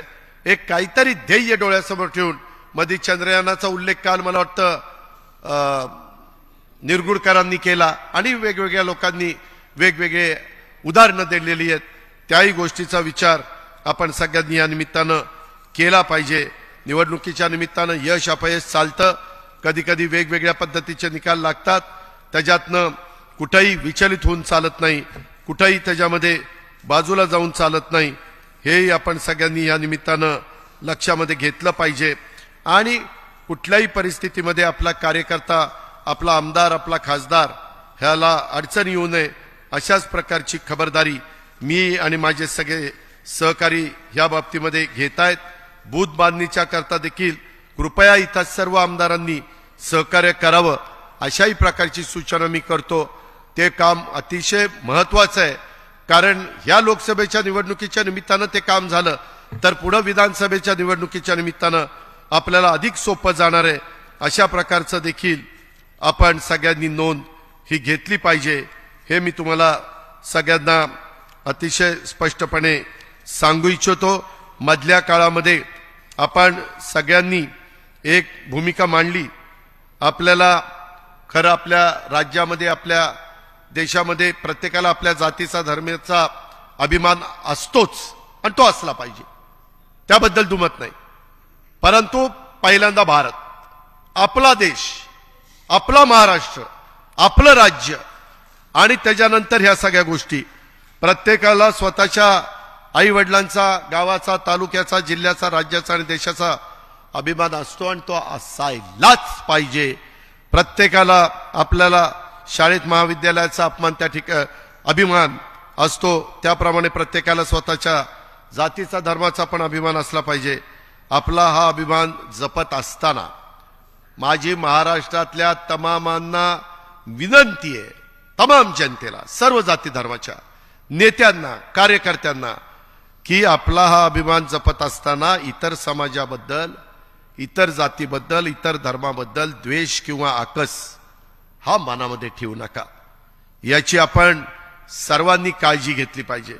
आपल्या बोलण्यातनं, वर्तणुकीतनं, अनावधाने देखील असे प्रकार घडत नाहीत ना, याची काळजी प्रत्येकाने घ्यावी। एखाद्या समाजाचा प्रश्न सोडवत असताना इतरांवर अन्याय होणार नाही याची काळजी सत्ताधारी म्हणून आपल्याला घ्यावीच लागेल। एखाद्याच्या समाजाचा मागासलेपणा काळानुरूप बदल झाला असल्यास त्याचं मागासलेलं पण पुन्हा तपासणं आवश्यक असतं। मात्र या कामासाठी वेळ लागतो, हे ध्यानात ठेवा। हे विशेषतः मराठा समाजाच्या तरुणांनी ध्यानामध्ये ठेवलं पाहिजे। एखाद्या समाजाला आरक्षण देताना त्या समाजाचा इम्पिरिकल डेटा आणि त्याचं मागासलेपण सिद्ध होणं या दोन गोष्टी अतिशय आवश्यक आहे। माग पृथ्वीराज बाबांच्या वेळेस दिलेलं आरक्षण हायकोर्टात टिकलं नाही। देवेंद्रजींच्या काळातलं दिलेलं आरक्षण हायकोर्टात टिकलं, ते सुप्रीम मध्ये टिकलं नाही। इम्पिरिकल डेटा असल्याशिवाय आणि तो शास्त्रोक्त पद्धतीनं गोळा केल्याशिवाय वैधानिक पातळीवर तो टिकत नाही। म्हणूनच जातनिहाय जनगणना झाली पाहिजे, कारण कधी काळी झाली, स्वातंत्र्य म्हणून 75 वर्ष झालीत। मी मागे पण बोललो, एकदा कळू द्या ना नक्की कोण किती संख्येने आहेत ते। आणि म्हणून जातनिहाय आम्ही सभागृहामध्ये पण दिलीपराव एकमताने ठराव केला होता, नाना पटोले अध्यक्ष असताना एकमताने, आणि त्याच्यामध्ये जातनिहाय त्याच्या संदर्भातलं जनगणना झाली पाहिजे। जोपर्यंत प्रत्येक समाजाची नेमकी आकडेवारी समोर येत नाही तोपर्यंत कुठल्या समाजाला किती आरक्षण द्यावं याचा अंदाज त्या ठिकाणी येत नाही। आणि म्हणून आत्ताचं जे काही वातावरण आहे, सध्या तुमच्या माझ्या राज्यामध्ये जाती जातीत भांडणं उभी राहण्याचं जे सामाजिक चित्र आहे ते दुर्दैवी आहे। हे पाहता आज महाराष्ट्राला पुन्हा महापुरुषांच्या विचाराकडे घेऊन जाण्याची गरज आहे असं मला वाटतं। आपल्याला पुन्हा एकदा आपल्या इतिहासाकडे वळून बघण्याची गरज आहे। मित्रांनो, छत्रपती शिवरायांनी 18 पगड जातीला बरोबर घेऊन स्वराज्य निर्माण केलेला आपण छातीठोकपणे सांगतो। तो इतिहास ऐकल्यानंतर आज देखील एकदम अंगावर शहारे येतात। आणि हे सगळं होत असताना त्याच्यामध्ये आज मात्र एकमेकात 18 पगड जातीमध्ये देखील भांडणं होतात का काय? मित्रांनो, ही आपला महाराष्ट्र आपल्या छत्रपती शिवरायांचा, महात्मा फुल्यांचा, डॉक्टर बाबासाहेब आंबेडकरांचा, शाहू महाराजांचा त्यांच्या स्वप्नातला महाराष्ट्र हाच आहे का?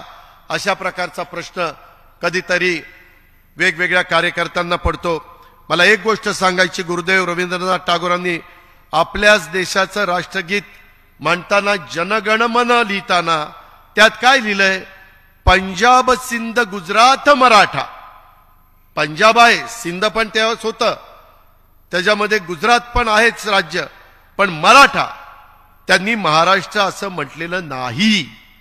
कारण हा देश पूर्वीपासून महाराष्ट्राला मराठा म्हणून ओळखतो। सगळे महाराष्ट्रीयन ते मराठा म्हणून त्या ठिकाणी ओळखले जात होते। आणि मराठा ही महाराष्ट्राची अस्तित्वाची निगडीत अशा प्रकारची ओळख आहे। अटकेपार मराठ्यांनी झेंडे रोवले असं म्हटलं जायचं, तेव्हा त्यात सर्व जाती मराठ्यामध्ये समाविष्ट होतात असायच्या। सेनापती बापट उगस म्हणाले नाहीत की महाराष्ट्र मेला तर राष्ट्र मेले, मराठा विना राष्ट्रगाडा न चले।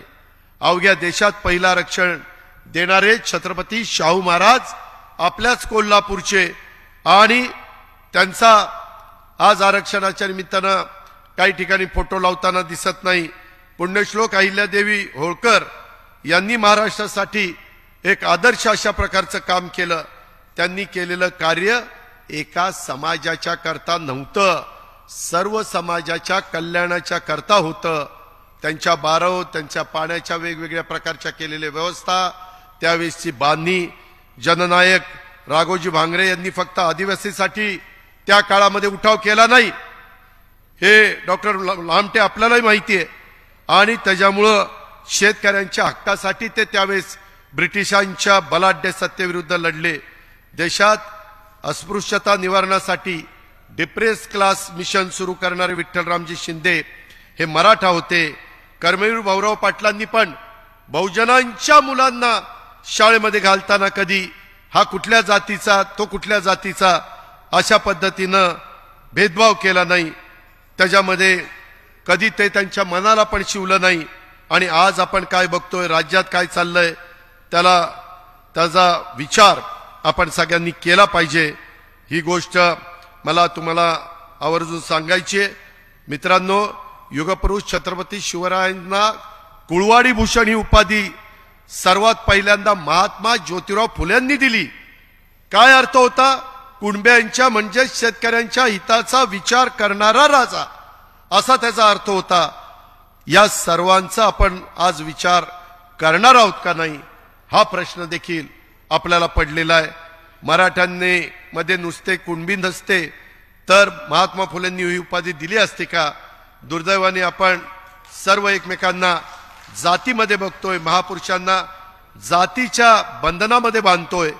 आपलं पोर शिकलं पाहिजे, त्याने आयुष्याच्या लढाईत पुढे गेलं पाहिजे, हे प्रत्येक आई बापाचं स्वप्न असतं, त्याच्यात गैर काहीच नाहीये. पण दुसऱ्याचं पोर शिकत आहे, पुढे जात आहे, याचा आपण द्वेष कधीपासून करायला लागलोय. मित्रांनो, हा विचार महाराष्ट्राचा नाही, आपला नाही. तुम्हाला उदाहरण सांगतो, पवार, जाधव, गायकवाड ही अशी कित्येक आडनावं, अनेक आडनावं तुम्हाला महाराष्ट्रातल्या प्रत्येक जातीमध्ये सापडतील. मराठा ही भावकी होती, शेती करणारा कुणबी होता, मग तो कुठल्याही जातीचा असू द्या. आधीच्या काळापासून महापुरुषांच्या मध्ये देखील वाद होते, वाद नव्हते असं नाही, मतभेद होते. लोकमान्य टिळक आणि महात्मा फुले यांच्यात मतभेद होते. मात्र टिळकांना न्यायालयात मदत करणारे तेच महात्मा ज्योतिराव फुले याच मातीतले होते, हे देखील विसरून चालणार नाही. त्यांच्यापासून आपण काही शिकणार आहोत का नाही?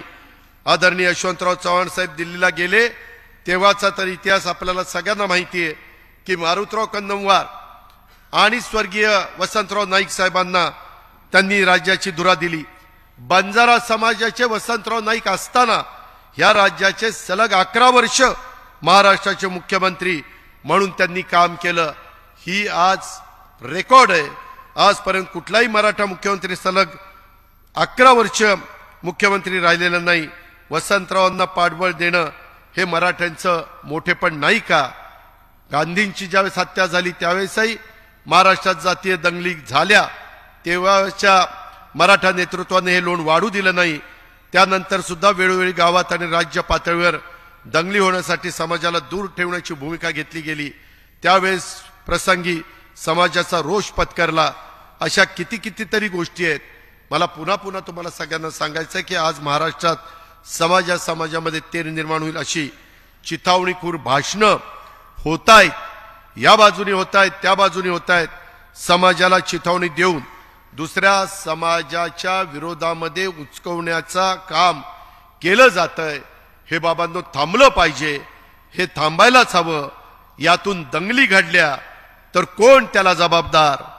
हे दंगलीचं सगळ्यात मी अनेक वर्ष बघतो, जर कुठं दंगल झाली तर गरिबाचं घर जळतं, रक्त सांडतं ते गरिबाचं सांडतं, तरुण पोरांचं ह्याच्यात आयुष्य बर्बाद होतं. नावं आली तर पुढं नोकरीचा प्रश्न निर्माण होतो. आज महाराष्ट्रात कोणी राजकारणासाठी जातीमध्ये भांडण लावून दंगली घडून आणत असतील तर मी सांगतो, राष्ट्रवादी काँग्रेस पक्ष आणि हा अजित पवार ते होऊन देणार नाही. भले त्यासाठी किती मोठी किंमत मोजावी लागली तरी चालेल, तरी देखील हे होऊन दिलं जाणार नाही. जे आपल्या भावी पिढीच्या दृष्टिकोनातनं, राज्याच्या दृष्टिकोनातनं चुकीचं होणार आहे ते इथं होऊन दिलं जाणार नाही. साताऱ्यामध्ये तुम्हाला आठवत असेल पुसेसावळीची दंगल झाली. तिथं मी अचानक एकटा गेलो, दंगलीत ज्यांना फटका बसला त्या कुटुंबाला भेटलो. दंगली होऊन गरिबाचं रक्त मी कदापि सांडू देणार नाही. मी आणि राष्ट्रवादी काँग्रेस पक्ष त्याच्या विरुद्ध आहोत आणि हाच आपला विचार आहे, तीच आपली भूमिका आहे. आणि म्हणून सगळ्यांना घेऊन आपण पुढे जाण्याचा काम करूया. आपल्या ताटात कमी असेल तर काढून दुसऱ्याला देणं ही आपल्या महाराष्ट्राची संस्कृती आहे. दुसऱ्याचं ताट ओढून घेणं ही आपली संस्कृती नाही. कोणाच्या ताटाखालचं मांजर होणं हे देखील महाराष्ट्राच्या रक्तात नाही. आजपर्यंत या पार्श्वभूमीवर आपण सर्वजण समाज म्हणून कधीपासून कोते झालोय याचा विचार झाला पाहिजे. आज लोक एकमेकांची लायकी काढतायत. हे काय? माणसाची लायकी जातीवर अवलंबून नसते, ती त्याच्या कर्तृत्वावर अवलंबून असते. छत्रपती शिवरायांच्या सैन्यात रामोशी समाजाचे बहरजी नाईक स्वकर्तृत्वाच्या जोरावर हेर खात्याचे प्रमुख झाले. हे आपण कसं विसरतो? डॉक्टर बाबासाहेब आंबेडकरांच्या पाठीशी शाहू महाराज उभे राहिले होते. त्यांच्यासाठी त्यांनी माणगाव परिषद घेतली गेली होती. हेही आपण कदापि विसरू शकत नाही. द्रष्टे राज्यकर्ते सयाजीराव गायकवाड आणि भारतरत्न डॉक्टर बाबासाहेब आंबेडकरांचं नातं कदापि आपल्याला विसरता येणार नाही. आज कुठे आपण चाललेलो आहोत याचा विचार करायला हवा. छत्रपती शिवरायांच्या मावळ्यात जात नसते. संत ज्ञानेश्वर माऊली आणि जगद्गुरु तुकाराम महाराजांच्या वारकऱ्यांच्या मध्ये जात नसते आणि जातीचा अहंकार पण त्यांच्यात नसतो. ही महाराष्ट्राची संस्कृती आहे. तुकाराम महाराज त्यांच्या एका अभंगात उगाच म्हणाले होते का, बरे झाले देव कुणबी झालो. महाराष्ट्रात एक अशी जात नाही की ज्या जातीतनं संत निर्माण झालेले नाहीत. आणि आज आपण या संतांना त्यांच्या त्यांच्या जातीत बांधायला लागलोय. हे दुर्दैव आहे. गाडगे बाबांनी देखील प्रत्येक जातीसाठी धर्मशाळा काढलेल्या आपल्याला माहिती आहेत. फक्त स्वतःच्या जातीसाठी त्यांनी विचार केला नाही. राष्ट्रसंत तुकडोजी महाराजांनी देखील राष्ट्राचा आणि गावाचा विचार त्यांच्या ग्रामगीतातून मांडला. हेही नवीन पिढीनं विसरू नये, सगळ्या नेते मंडळींनी विसरू नये. आपल्याला गावगाडा सर्व जाती मिळून आपण चालवतो. सर्व जातींना एकमेकांच्या सोबत सामंजस्यानं राहिलं तरच गावाचा विकास होतो, उत्कर्ष होतो. त्यामुळे एकोपा ही गावाला आणि समाजाला पुढे नेण्याची पायरी आहे. हे आपल्याला कदापि विसरता येणार नाही. तू अलीकडचा मी पलीकडचा हे चालणार नाही. मराठा समाजासाठी त्यांचा न्याय हक्काचं स्वतंत्र आरक्षण असायला हवं, ही आपली ठाम भूमिका आहे. त्यासाठी आरक्षणाची मर्यादा वाढून घ्यायला हवी आणि त्यासाठीच जातीनिहाय जनगणना व्हायला हवी ही आपली मागणी आहे. ज्या मराठा समाजाच्या आणि इतर समाजाच्या लोकांच्याकडे कुणबी असल्याचे ऐतिहासिक कायदेशीर नोंदी असलेले दाखले आहेत, त्यांना शासकीय नियमानुसार कुणबी समाजाचं ओबीसी मध्ये असणारं आरक्षण मिळायला हवं. यात चुकीचं काय? कायदेशीर प्रक्रिया पार पाडून लोकांनी लोकशाही मार्गाने आरक्षण मिळण्याचा अधिकार कोणी कोणाचा हिरावून घेऊ शकत नाही. जाती जातीत दंगली करण्याची भाषा आणि कृती कृपा करून या शिवरायांच्या महाराष्ट्रामध्ये कुणी करू नये. एकमेकांना धमक्या ह्या कुणी देऊ नये. हा अजित पवार राजकारणात असेपर्यंत कोणालाही दंगली घडून गरिबांचं रक्त सांडायला देणार नाही. कोणाला तरी चिथावणी तसंच पोराबाळांचं करिअर उद्ध्वस्त होऊ देणार नाही. हीच माझी भूमिका आहे, हीच राष्ट्रवादी काँग्रेस पक्षाची भूमिका आहे. हाच आपला विचार आहे. हाच विचार आणि संदेश घेऊन आपल्याला भागाभागामध्ये जायचं आहे आणि आपल्या सगळ्यांची भूमिका त्या ठिकाणी मांडायची आहे. मित्रांनो, एकीकडं हे इतिहासाकडे बघत असताना वेगवेगळ्या गोष्टी आपण पाहतो. माझी आपल्याला विनंती आहे की आम्ही एकनाथराव शिंदे, देवेंद्र फडणवीस, आम्ही सगळेजण, माझी सगळ्या लोकप्रतिनिधींना, महाराष्ट्रातल्या तमाम जनतेला, शेवटच्या माणसाला विनंती आहे की वेगवेगळ्या समाजाला दिलेल्या आरक्षणाला कोणत्याही प्रकारचा धक्का न लावता, त्याच्यामध्ये जसं मध्ये बिहारनी पण मला वाटतं 10% आरक्षण वाढवलं, ती काहीतरी कॅप होती 50%ची, ती कॅप देखील त्यांनी वाढवली. आपण मागं इजा बिजा झालेली आहे, तेव्हा हायकोर्टात आणि सुप्रीम कोर्टात ते टिकलं नाही. आता तिजाहून द्यायची नाही. आता आरक्षण देताना दुसऱ्या कुठल्याही घटकावर अन्याय न होता ते आरक्षण देण्याच्या बद्दलचं सगळं जे काही कार्यवाही करायची असते, मागास आयोग असेल, बाकीच्या सगळ्या गोष्टी असतील, शिंदे समिती असेल, बऱ्याच गोष्टी चालू आहेत, त्या सगळ्या व्यवस्थित करण्याच्या बद्दल एकनाथराव शिंदे, देवेंद्रजी, आम्ही सगळेजण त्या ठिकाणी प्रयत्न करतोय. त्याच्यात कुठेही आमच्यात मतभेद नाही. कधी कधी वेगवेगळ्या प्रकारच्या बातम्या प्रसिद्ध होतात, त्या बातम्यामध्ये काही अर्थ नसतो. प्रत्येक वेळेस तुम्हाला आम्हाला सांगता येत नाही. आता मधी कुठं मी सांगितलं होतं डेंगू, तू येऊन मला चाव, डासाला चावला, मला 14 दिवस थांबावं लागलं. अक्षरशः इतका विकनेस आलेला होता. त्याच्यामध्ये 7 दिवस दिवाळीचे गेले. त्याच्यामध्ये गर्दीत जाऊ नका म्हणून डॉक्टरांनी सांगितलं. 3 आठवडे गेले. खुशाल काय म्हणले, राजकीय आजार झाला. अरे कशाचा राजकीय आजार झाला? मी काय राजकीय आजारांनी लेचा पेचा घाबरणारा माणूस नाही. ते तसलं माझ्या रक्तात पण नाही. त्याच्यामुळं त्यामध्ये मी मागं 5 तारखेला सगळं तुम्हाला सांगितलेलं आहे. मी मागं जात नाही. परंतु शेवटी तुम्हाला एक गोष्ट सांगतो, आम्हाला सातत्याने गाफील ठेवण्यात आलं. ह्यामध्ये प्रफुल्ल पटेल, सुनील तटकरे आणि काही प्रमुखांच्या पासून ह्या सगळ्या गोष्टी सगळ्यांना माहिती आहे. मित्रांनो, इथं दिलीप वळसे पाटील आणि बाकीचे पण सगळे बसलेत. मी आपल्याला सांगतो हे जे काही घडलं आणि कार्यकारिणी झाली आणि मला कालही वर्किंग कमिटी आम्ही घेतली, त्या संदर्भामध्ये नीट ऐका. प्रफुल्ल पटेल, अजित पवार, छगन भुजबळ, सुनील तटकरे, जयंत पाटील, अनिल देशमुख, रामराजे नाईक निंबाळकर, दिलीप वळसे पाटील, हसन मुश्रीफ, धनंजय मुंडे, आम्ही 10-12 जण होतो. देवगिरीला बसलो होतो. हे अनेक दिवस चालले, त्याचा उल्लेख अधिकाऱ्यांनी केला. आम्ही काय करायचं. माझ्याच देवगिरीच्या हॉलमध्ये बसल्यानंतर डायरेक्ट साहेबांना सांगितलं तर काय वाटेल म्हणून आम्ही सुप्रियाला माझ्या घरी बोलून घेतलं. तिला काहीच सांगितलं नाही. आम्ही सगळे बसलो. सुप्रियाला बोलवलं, तिला सांगितलं सगळे हे जीवाभावाचे सहकार्य आहेत. लोकशाहीमध्ये बहुमताला आदर द्यावा लागतो, तर त्या ठिकाणी संघटना पुढे जाते. आणि त्या प्रकारे बसल्यानंतर तिनं काय सांगितलं, मला 7 दिवस द्या. बरोबर ना? 7 ते 10 दिवस द्या. थोडंसं मी साहेबांना कन्व्हिन्स करते, माझ्यावर सोपवा. आम्ही 7-8-10 दिवस थांबलो. पुन्हा आम्ही जयंत पाटील, अनिल देशमुख पण होते.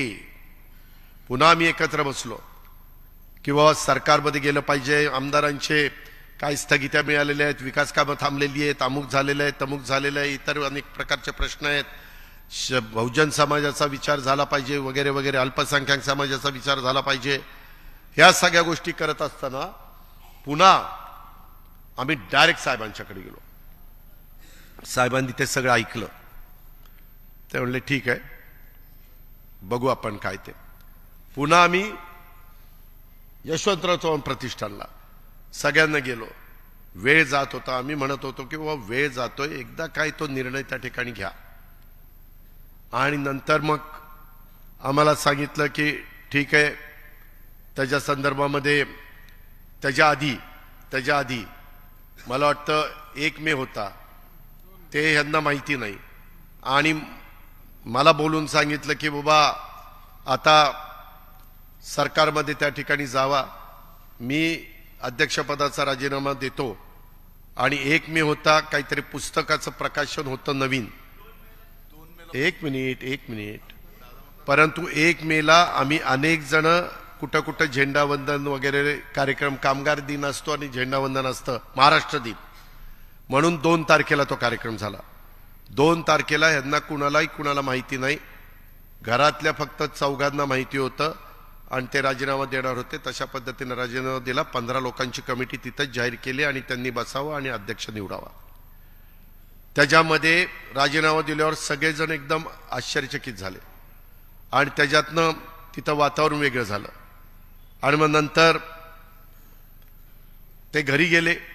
घरी गेल्यानंतर वेगवेगळ्यांनी वेगवेगळी प्रतिक्रिया त्या ठिकाणी दिली.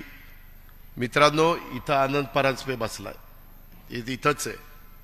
आणि जितेंद्र आव्हाड यांना राजीनामा दिल्यानंतर सगळीकडे मीडियात आल्यानंतर त्यांना बोलून घेतलं आणि त्यांना सांगितलं की उद्यापासून चव्हाण प्रतिष्ठानला काही लोक, महिला, युवक वगैरे पाहिजे आणि त्यांनी तिथं आंदोलन करायचं. अरे आम्हाला सांगा ना, म्हणजे राजीनामा परत घ्या. मला काही कळलं नाही हे का, मला कळलंच नाही माणिकराव का. म्हणजे जर द्यायचा नव्हता तर कोण नाही द्यायचा. त्याच्या संदर्भामध्ये ही घोषणा मग रोज जाऊन बसायची तिथं आणि ती ठराविकच टाळकी होती तिथं. ठराविकच, एक आमदार पण नव्हता. जितेंद्र सोडला तर एक आमदार पण नव्हता. आम्हालाही काही कळना काय चाललंय हे. मला एक सांगतायत, इतर एक सांगतायत. मागं तर सगळी हिस्ट्री मी तुम्हाला सांगून टाकली. ते पुन्हा मला उगाळत बसायचं नाही. लोक म्हणतील किती दिवस यांचं हेच ऐकायचंय, हे तुमचं तुम्ही बघा म्हणतील. आपल्याला विकासाचं ध्येय घेऊन पुढे जायचं. पण ही गोष्ट परिवारातले सदस्य म्हणून तुम्हाला माहिती पाहिजे. आणि मग त्याच्यानंतर पुन्हा तो राजीनामा मग घेतला गेला वगैरे. आम्हाला सांगण्यात आलं की बाबा माझ्यानंतर सुप्रियाला राष्ट्रीय अध्यक्ष करा. सगळ्यांनी तयारी दाखवली. सगळ्या काही गोष्टी ठरलेल्या होत्या. हे जे काही धरसोड आणि गाफील ठेवलं जातं ते बरोबर नाही. एकदा सांगा की हे मला पटत नाही. हे ज्यात तुम्ही एक गाव दोन तुकडे, विषय संपला. मित्रांनो, ह्या सगळ्या गोष्टी करत असताना मला आठवतंय आम्ही 2 जुलैला शपथ घेतली. 2 जुलैला शपथ घेतल्यानंतर मला एक गोष्ट पुन्हा तुम्हाला सांगायची. पक्ष आणि चिन्हाच्या बद्दल निवडणूक निर्णय हा निवडणूक आयोग घेईल. कोडबाजी, पक्षांतरबंदी केसेस, त्याच्यामध्ये वेळ कमी आहे, तुम्ही त्याच्यात काही जास्त लक्ष देऊ नका. प्रांताध्यक्ष जेवढ्यांना सांगतील त्या पद्धतीने त्यांनी करा. परंतु पुढे आपल्याला 100-200 दिवस राहता, 100 किंवा 120 दिवस राहत आहेत. आता इथून निघाल्यानंतर घरी गेल्यावर कामालाच लागायचंय. राष्ट्रवादी काँग्रेस पक्ष अधिक मजबूत, लोकाभिमुख आणि शेवटच्या माणसापर्यंत त्याला आपलं कसं करता येईल ह्या प्रयत्न करायचा. 2 जुलैला ज्यावेळी शपथविधी घेतली आणि 5 जुलैला कार्यकारिणी, त्याच्या आधी 30 जुलैला झाली, नाही 30 जूनला झाली. आणि त्याच्यानंतर एमईटीला पुन्हा कार्यकारिणी बाकीच्या गोष्टी झाल्या. त्याच्यामध्ये भुजबळ साहेब वगैरे सगळे आपण होतो. मला एक सांगा की 2 जुलैला जर घेतलेला निर्णय आवडलेला नव्हता तर 17 जुलैला 15 दिवसांनी आम्हा मंत्र्यांना सगळ्यांना चव्हाण प्रतिष्ठानला बोलवलं. तुम्ही सगळ्यांनी बघितलं.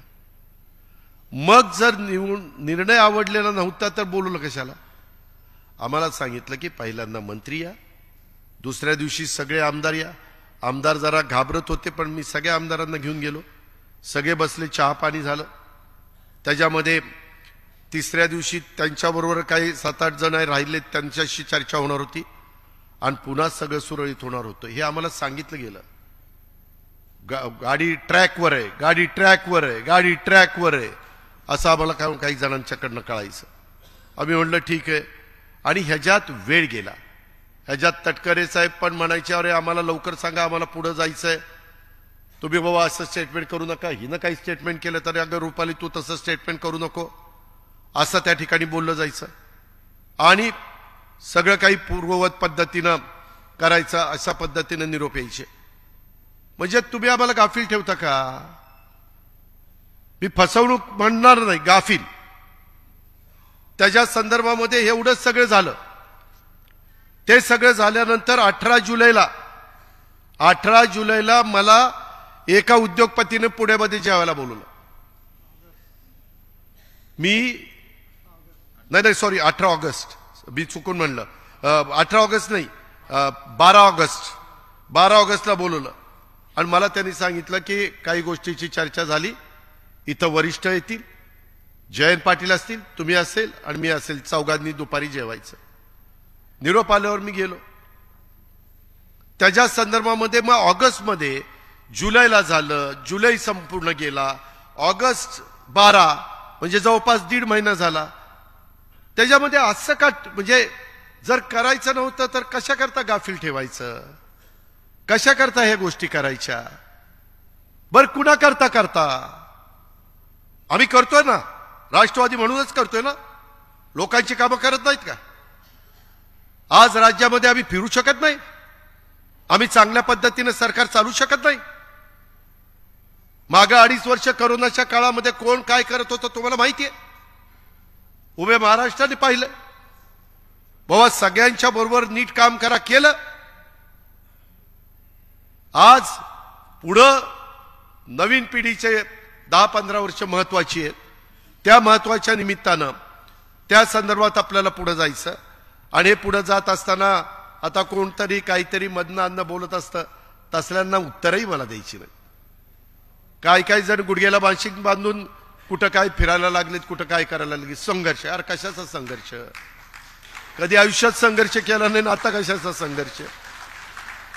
हे जे काही प्रकार चाललेत किंवा काहींनी मुद्दाम वरिष्ठ एकदा पावसात भिजले तसा ह्यांचाही जोडीदार पावसात भिजून त्याचे ते पांढरा शर्ट ढिरी आली बाहेर, ती सगळं ते काय चाललंय, कशा करता चाललंय? आणि त्यांच्यावर हल्ला झाला तेव्हा मी तिथे गेलो, त्याला आठवतंय, नजीबला माहितीये। प्रत्येक वेळेस सगळ्यांना आधार देण्याचं काम केलं, कारण आपल्यात तशी हिम्मत आहे। माझं निश्चितपणे धाडस आहे, त्याच्यामुळं आपल्याला पुढे जायचंय। बाबांनो, मी खोटं नाही सांगत, उद्याच्या काळामध्ये मी 7 दिवसापैकी 3 दिवस मुंबईला, 1 दिवस पुण्याला आणि 3 दिवस महाराष्ट्रामध्ये वेगवेगळ्या ठिकाणी जात राहणार आहे, दौरे करत राहणार आहे। आपल्याला हे सगळं करत असताना मला पण अधिकचं काम करावं लागेल। मी ज्यावेळेस दुसऱ्याला सांगतो त्यावेळेस दुसरे म्हणतील तू काय करतो ना, मला मोठा गप्पा हाणतो। त्याच्यामुळं आपल्याला सगळ्यांना करावं लागेल, प्रांताध्यक्षालाही करावं लागेल, सगळ्या सेलच्या प्रमुखांना करावं लागेल, मंत्री महोदयांनो तुम्हालाही करावं लागेल, सर्वच पदाधिकाऱ्यांना, आमदारांना, सगळ्यांना त्यामध्ये लक्ष द्यावं लागेल। सरकारमध्ये असताना जे जे काही प्रश्न सर्वसामान्य माणसांच्या करता किंवा ज्या ज्या काही मूलभूत समस्या आहेत, अडचणी आहेत, त्या दूर करण्याच्या करता एकनाथराव किंवा देवेंद्रजी कधी पण नाही म्हणत नाही आणि त्याच्यामध्ये समन्वय साधून कधी कधी पेपरला वेगळ्या प्रकारच्या बातम्या येतात। मध्ये बातमी आली की 26 जागा भाजप लढवणार आहेत, मग यांना किती मिळणार, इथं किती मिळणार? तुम्ही त्याच्याबद्दलची काही काळजी करू नका। व्यवस्थितपणे योग्य पद्धतीनं जी काही आपली क्षमता आहे, जी काही आपली ताकद आहे, जे काही आपले कार्यकर्ते आहेत, त्या सगळ्यांना न्याय देण्याची भूमिका, आणि त्यामध्ये अल्पसंख्याक माझा मुस्लिम समाज असेल आणि मागासवर्गीय आदिवासी वंचित घटक असेल, ह्या सगळ्यांना न्याय देणं आणि त्यांना बरोबर घेऊन जाणं, ह्याच पद्धतीचं काम हे आम्हा लोकांचं होणार आहे। माझ्या सकट 9 मंत्री आहेत, त्या प्रत्येकाने थोडे 4-4 जिल्हे वाटून घेऊन तिथं संपर्क ठेवला पाहिजे आणि तिथं सातत्याने गेलं पाहिजे। ह्याही बद्दलची विनंती मी आपल्या सर्वांना ह्या निमित्तानं करू इच्छितो। कुठल्याही परिस्थितीमध्ये आपल्याला तडजोड करायची नाहीये, त्या संदर्भात निर्धार नव पर्वाचा वैचारिक मंथन, घड्याळ तेच वेळ नवी, ह्याच पद्धतीचं काम हे करत राहायचंय। त्याच्यात आम्ही कुठं कमी पडणार नाही, बूथच्या बद्दल मात्र कुठं कमी पडता कामा नये, अशा प्रकारची माझी विनंती आहे। जर कुठल्या राष्ट्रीय जिल्ह्याच्या अध्यक्षांना किंवा कुणाला काही शंका आली, आमदारांना, कुणाला माझ्या आमदारांना, पदाधिकाऱ्यांना काही कानावर आलं, काही वेळ वाटलं तर केव्हाही हक्काने विचारत चला। पण आपण सगळेजण स्वतःला झोकून राष्ट्रवादी काँग्रेस पक्ष अधिक जोमाने पुढे कसा जाईल याबद्दलच ह्या 2 दिवसाच्या शिबिरातनं शिदोरी घेऊन आपण आपापल्या भागामध्ये त्या ठिकाणी जाऊया आणि एक नवीन इतिहास ह्या राज्यामध्ये घडवण्याच्या करता सगळे जनजीवाचं रान करूया, अशा प्रकारची आग्रहाची, नम्रतेची, कळकळीची विनंती करतो। आणि आपण सगळेजण इथं उपस्थित राहिलात त्याबद्दल आपल्यालाही देखील सगळ्यांना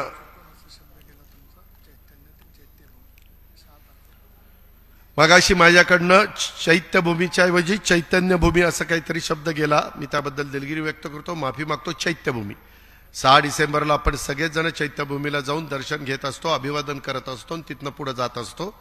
त्याबद्दल मी मगाशी सांगितलं, जो बोलतो तोच चुकतो, ज्यांनी तोंडच उघडलं नाही ते काय चुकणार आहे? त्याच्यामुळं जे लक्षात आणून दिलं लगेच खरं आहे, मान्य, मी असं बोललोच नाही, मी ऐकलंच नाही, मनोहर जोशी कसे म्हणले होते, बाळासाहेब काय बोलले मी ऐकतच नव्हतो, मी दुसरीकडे बघत होतो. आता शक्य आहे का, पण ते तसं मी कधी सांगणार नाही. ते लक्षात आणून दिलं, त्याबद्दल प्रांताध्यक्ष मनापासून आपले आभार.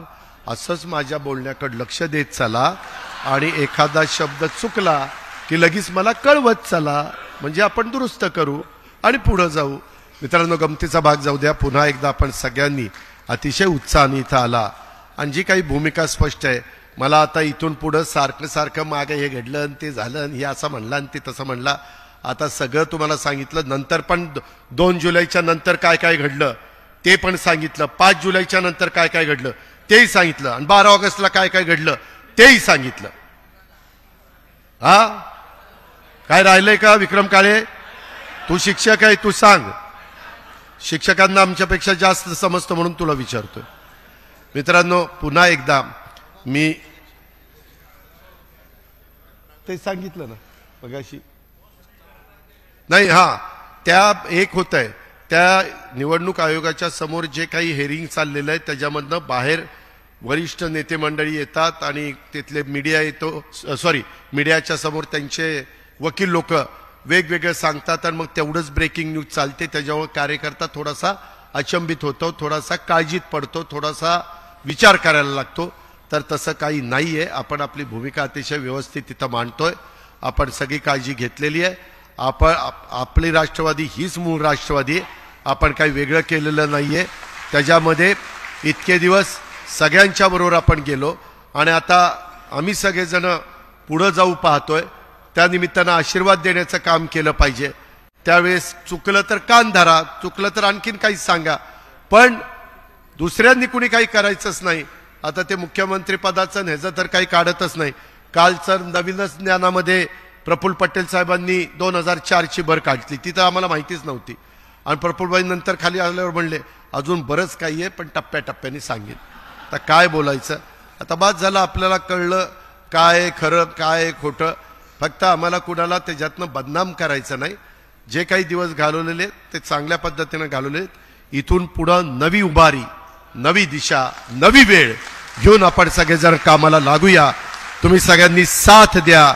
मी तुम्हाला कुठेही काही कमी पडून देणार नाही हा शब्द देतो आणि थांबतो. जय हिंद, जय महाराष्ट्र. सह्याद्रीची उंची म्हणजे